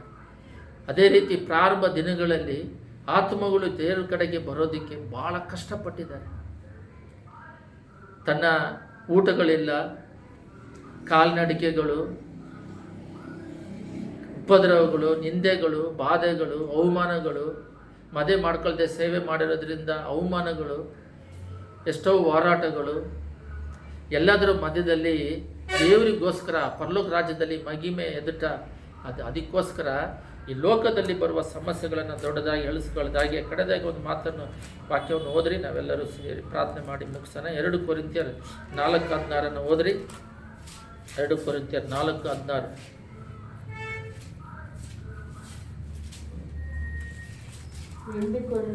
ಆದುದರಿಂದ ನಾವು ಧೈರ್ಯಗೆಡುವುದಿಲ್ಲ. ನಮ್ಮ ದೇಹವು ನಾಶವಾಗುತ್ತಾ ಇದ್ದರೂ ನಮ್ಮ ಆಂತರ್ಯವು ದಿನೇ ದಿನೇ ಹೊಸದಾಗುತ್ತಾ ಬರುತ್ತದೆ. ನಾವು ಧೈರ್ಯಗೆಡದಂಗೆ ಏನೇ ಸಮಸ್ಯೆ ಬಂದ್ರೂ, ಶರೀರ ಬಲನೀಯತೆ ಆದರೂ ಆತ್ಮ ಬಲ ಇರಬೇಕು. ನಮ್ಮ ಅಂತರಾಂತ್ಯ ದಿನೇ ದಿನೇ ಹೊಸದಾಗುತ್ತಾ, ಹೇಗೆಂದರೆ ಕ್ಷಣ ಮಾತ್ರದ ನಮ್ಮ ಹಗುರವಾದ ಸಂಕಟವು ಅತ್ಯಂತ ಅಧಿಕವಾದ ಪ್ರತಿಫಲವನ್ನು ಉಂಟು ಮಾಡಿದ ನಮಗೆ ನಿರಂತರವಾಗಿರುವ ಗೌರವವಾದ ಪ್ರಭಾವವನ್ನು ತೊರಗಿಸುತ್ತದೆ. ನೋಡ್ರಿ, ನಮ್ಮ ಶರೀರಗಳ ಬಲನೀಯತ ಆಗ್ತಾ ಆಗ್ತಾ ಆಗ್ತಾ ಆಗ್ತಾ ಆತ್ಮದ ಬಲ ಹೆಚ್ಚಾಗ್ತಾ ಹೋಗುತ್ತೆ. ಏನೇ ಸಮಸ್ಯೆ ಬಂದ್ರೂ ಆತ್ಮ ಸೋತು ಹೋಗೋದಿಲ್ಲ. ಮತ್ತು ಇಲ್ಲಿ 18ರಲ್ಲಿ ನಾವು ಕಾಣುವಂಥದ್ದನ್ನು ಲಕ್ಷಿಸದೆ ಕಾಣದಿರುವುದನ್ನು ಲಕ್ಷಿಸುವರಾಗಿದ್ದೇವೆ. ಈ ಲೋಕದಲ್ಲಿ ಎಷ್ಟೇ ಸಮಸ್ಯೆ ಬಂದರೂ ಇದು ಕಾಣುವಂಥದ್ದು, ಕಾಣದೇ ಇರೋದು ಪರಲೋಕ ರಾಜ್ಯದಲ್ಲಿ ಸಿಗುವಂಥದ್ದನ್ನು ಮಹಿಮೆ ಎದುಟ 18 ರೋಮರ್ 8:18 ನೋಡಿದ್ವಿ. ಅದರ ಮುಂದೆ ಈ ಸಮಸ್ಯೆಗಳನ್ನೆಲ್ಲ ಕಾಣುವಂಥದ್ದನ್ನು ನೋಡಿದಾಗೆ ಕಾಣದೇ ಇರೋದಕ್ಕೋಸ್ಕರ ನಾವೆಲ್ಲವನ್ನು ಜಯಿಸ್ಕೊಂಡು ಮುಂದುವರಿಬೇಕು. ಇಲ್ಲದೆ ನಾವು ಕಾಣುವಂಥದ್ದನ್ನು ಲಕ್ಷಿಸದೆ ಕಾಣದರೂ ಲಕ್ಷಿಸಲಾಗಿದ್ದೇವೆ. ಕಾಣುವಂಥದ್ದು ಸ್ವಲ್ಪ ಕಾಲ ಮಾತ್ರ ಇರುವುದು, ಕಾಣದಿರುವುದು ಸದಾ ಕಾಲವೂ ಇರುವುದು. ನಾವು ಕಾಣುವಂಥದ್ದನ್ನು ನೋಡಿ ಎದುರ್ಕೊಂಡು ನಾವು ಹೆಂಗಿದ್ರು ಮರಣ ಒಂದೇ ಹೊಂದುತ್ತೇವೆ ಇವಾಗ ಇರೋರೆಲ್ಲ. ಆದರೆ ದೇವರ ಚಿತ್ತವನ್ನು ಮಾಡಿ ಮುಗಿಸಿ ಹೋದರು. ನಾವು ಕಾಣುವಂಥದ್ದನ್ನು ನೋಡಿ ಎದುರ್ಕೊಂಡಿದ್ದೀವಿ ಹೊರತು ಕಾಣದಿರುವುದರ ಮೇಲೆ ಪರಲೋಕ ರಾಜ್ಯದಲ್ಲಿ ಯುಗ ಕಾಲದಲ್ಲಿ ಅಲ್ಲಿ ವಾಸ ಮಾಡುವುದ ಅದರ ಅಂತ್ಯ ಕಾಲದಲ್ಲಿ ಸಿಗುವ ಒಂದು ಮಹಿಮೆ ಎದುಟದ ಮುಂದೆ ಈ ಲೋಕದಲ್ಲಿ ಬರುವ ಸಮಸ್ಯೆಗಳನ್ನೆಲ್ಲ ಪುಡಿ ಪುಡಿ ಮಾಡ್ಕೊಂಡು ಹೋಗ್ತಾ ಇರಬೇಕು. ಎಷ್ಟೇ ಸಮಸ್ಯೆ ಹೋರಾಟಗಳು ಬಂದರೂ ಕೂಡ ಜಯ ಹೊಂದಿ ಹೊರಡುತ್ತಾ ಇರಬೇಕು. ಅದಕ್ಕೆ ಕಾರಣ ಆತ್ಮಿಕ ಬಲ. ದಾವೀದನ ಮೇಲೆ ಇದ್ದ ಅಭಿಷೇಕದಿಂದ ಅವನು ಗೋಲಿಯಾತನ್ನು ಹೊಡೆದರು. ನಮಗೆ ಪರಿಶುದ್ಧಾತ್ಮ ಇರೋದರಿಂದ, ದೇವರು ನಮ್ಮ ಜೊತೆಯಲ್ಲಿರೋದ್ರಿಂದ ದೇವರು ವಾಗ್ದಾನಗಳನ್ನು ಹೇಳ್ತೀವಿ. ಒಂದು ಕಡೆಯಿಂದ ಬಂದು ಏರು ಕಡೆ ಹೋಗ್ತಾರೆ, ಬಲಗಡೆಯಲ್ಲಿ ಎಡಗಡೆಯಲ್ಲಿ 10,000 ಜನ ಬಂದರೂ ನಮ್ಮನ್ನೇನು ಮಾಡೋಕ್ಕಾಗಲ್ಲ ಅಂತ ಪರಿಶುದ್ಧಾತ್ಮ ನಮ್ಮ ಜೊತೆಯಲ್ಲಿರುತ್ತದೆ. ಎಲ್ಲರ ಕಣ್ಗಳನ್ನು ಮುಚ್ಚಿ ಪ್ರಾರ್ಥನೆ ಮಾಡೋಣ. ಸ್ತುತಿಮಧ್ಯದಲ್ಲಿ ನಿವಾಸ ಮಾಡುವ ಪರಲೋಕ ತಂದೆಯೇ, ಇವತ್ತಿನ ದಿನದಲ್ಲಿ ಉಪದ್ರವದ ಬಗ್ಗೆ ನೋಡಿದ್ವಿ. ಅಬ್ರಹಾಮನಿಗೆ ಎಂಥ ಉಪದ್ರವ, ಕುಟುಂಬವನ್ನು ಬಿಟ್ಟು ಬರಬೇಕು, ಆದರೆ ಉಪದ್ರವದ ಮಧ್ಯದಲ್ಲಿ ಅವರಿಗೆ ಎಷ್ಟು ಬ್ಲೆಸ್ಸಿಂಗ್ಸ್. ಈಗಲೂ ಅಬ್ರಹಾಮ್, ಇಸಾಕ್, ಯಾಕೋಬನ ದೇವರಂತ ಹೇಳುವ ರೀತಿಯಲ್ಲಿ ಅವನ್ನ ಬ್ಲೆಸ್ ಮಾಡಿದ್ದೀರಾ. ಎಲ್ಲರಿಗೂ ಉಪದ್ರವ ಇದೆ, ಆದರೆ ಅದರ ಒಳಗಡೆ ಎಷ್ಟೋ ಯಾಕೋಬ ಸಮಸ್ಯೆಗಳನ್ನು ಅನುಭವಿಸಿದ್ದಾರೆ, ಯೋಸೇಫನ ಸಮಸ್ಯೆಯನ್ನು ಅನುಭವಿಸಿದ್ದಾರೆ. ತಪ್ಪು ಮಾಡದೇನೆ ಯಾಕೋಬು ಕೂಡ. ದಾವೀದನು ಏನು ತಪ್ಪು ಮಾಡದೆ ಗೋಲಿಯಾತನ ಹೊಡೆದಿದ್ದಕ್ಕೆ ಸೌಲಿಂದ ಓಡೋಗಿ ಅಡವಿಯಲ್ಲಿ ಎಷ್ಟೋ ವರ್ಷಗಳು ತಂದೆ ಬಚ್ಚಿಟ್ಟುಕೊಂಡು ಸೌಲು ಸತ್ತ ಮೇಲೆ ರಾಜನಾಗಿ ಬಂದರು. ಎಷ್ಟೋ ಉಪದ್ರವಗಳು. ಯೇಸು ಸ್ವಾಮಿ, ನೀನೇ ಪರಲೋಕ ರಾಜ್ಯದಿಂದ ಬಂದು ನೀ ದೇವರಾಗಿದ್ದರೂ ಕೂಡ ಮನುಷ್ಯನಾಗಿ ಎಷ್ಟೋ ಉಪದ್ರವಗಳನ್ನು ಅನುಭವಿಸಿದ್ರಿ. ಮರಣವನ್ನು ಸಿಲುಬೆಯಲ್ಲಿ ರಕ್ತವನ್ನು ಸುರಿಸಿ ಒಂದು ತೊಟ್ಟು ರಕ್ತ ಇಟ್ಟುಕೊಳ್ಳದೆ ಮರಣ ಹೊಂದಿದ್ರಿ. ಅಪ್ಪ, ಎಲ್ಲದಕ್ಕಿಂತ ದೊಡ್ಡದಾಗಿ ಪೌಲನು ನನ್ನನ್ನು ಬೆಂಬಡಿಸಿರಿ ಯೇಸುವೆ ಅವರು ಹೇಳೋದಕ್ಕೆ ಕಾರಣ ಎಷ್ಟೋ ಉಪದ್ರವವನ್ನು ಅನುಭವಿಸಿದ್ರು. ಆದರೆ ಇದುವರೆಗೂ ಅವರ 13 ಚಾಪ್ಟರ್ಗಳನ್ನು ಇನ್ನೂ ಧ್ಯಾನಿಸ್ತಾ ಇದ್ದೇವೆ. ಉಪದ್ರವಿಲ್ಲದೆ ಬ್ಲೆಸ್ಸಿಂಗ್ಸ್ ಇಲ್ಲ. ದಾವೀದನು ಗೋಲಿಯಾತನ ಹೊಡಿದೇ ಇದ್ದರೆ ರಾಜನ ಆಗ್ತಿರಲಿಲ್ಲ. ಯೇಸುವೆ, ಉಪದ್ರವದಲ್ಲಿ ಒಂದು ದೊಡ್ಡ ಆಶೀರ್ವಾದಗಳಿದ್ದಾವೆ. ಉಪದ್ರವವನ್ನು ಜಯಿಸಲು ಕೃಪೆ ಮಾಡು. ಈ ಲೋಕದಲ್ಲಿ ಬರುವ ಉಪದ್ರವಗಳು ಪರಲೋಕ ರಾಜ್ಯದಲ್ಲಿ ಸಿಗುವ ಮಹಿಮೆ ಮುಂದೆ ಏನೂ ಇಲ್ಲ. ಯೇಸುವೆ, ಆ ರೀತಿ ನಮ್ಮ ಸ್ವಭಾವಗಳನ್ನು ಬದಲಾಯಿಸುವಂತೆ ಕೃಪೆ ಮಾಡು. ಕಣ್ಣಿಗೆ ಕಾಣುವಂಥದ್ದನ್ನು ನಾವು ನೋಡಿ, ಕಣ್ಣಿಗೆ ಕಾಣದಿರೋದು ಯುಗ ಕಾಲ ಸಿಗುವಂಥದ್ದನ್ನು ಬಿಟ್ಟು ಬಿಡದ ಹಾಗೆ, ಈ ಕಣ್ಣಿಗೆ ಕಾಣುವಂಥ ಈ ಲೋಕದಲ್ಲಿ ಎಷ್ಟೇ ಉಪದ್ರವಗಳು ಬಂದರೂ ಈ ಪರಲೋಕ ರಾಜ್ಯದಲ್ಲಿ ಕಣ್ಣಿಗೆ ಕಾಣದಿರುವ ಸಿಗುವ ಮಹಿಮೆ ಮುಂದುಗಡೆ ಇದನ್ನೆಲ್ಲ ಒಡೆದಾಕಿ ಜಯಿಸಲು ಕೃಪೆಯನ್ನು ಅನುಗ್ರಹಿಸಬೇಕಾಗಿ ಬೇಡಿಕೊಳ್ಳುತ್ತಿದ್ದೇವೆ. ಸೇವೆ ನಿಮಿತ್ತವಾಗಿ ಎಷ್ಟೇ ಉಪದ್ರವಗಳು ಬಂದರೂ ಜಯಿಸಲು ಕೃಪೆ ಮಾಡು. ರಕ್ತದಲ್ಲಿ ಸುರಿಸ್ತಾ ಇದ್ದೇವೆ. ಸೋತು ಹೋಗಿರುವ ನಮ್ಮ ಎಲುಬುಗಳು ಬಲ ಹೊಂದಲಿ.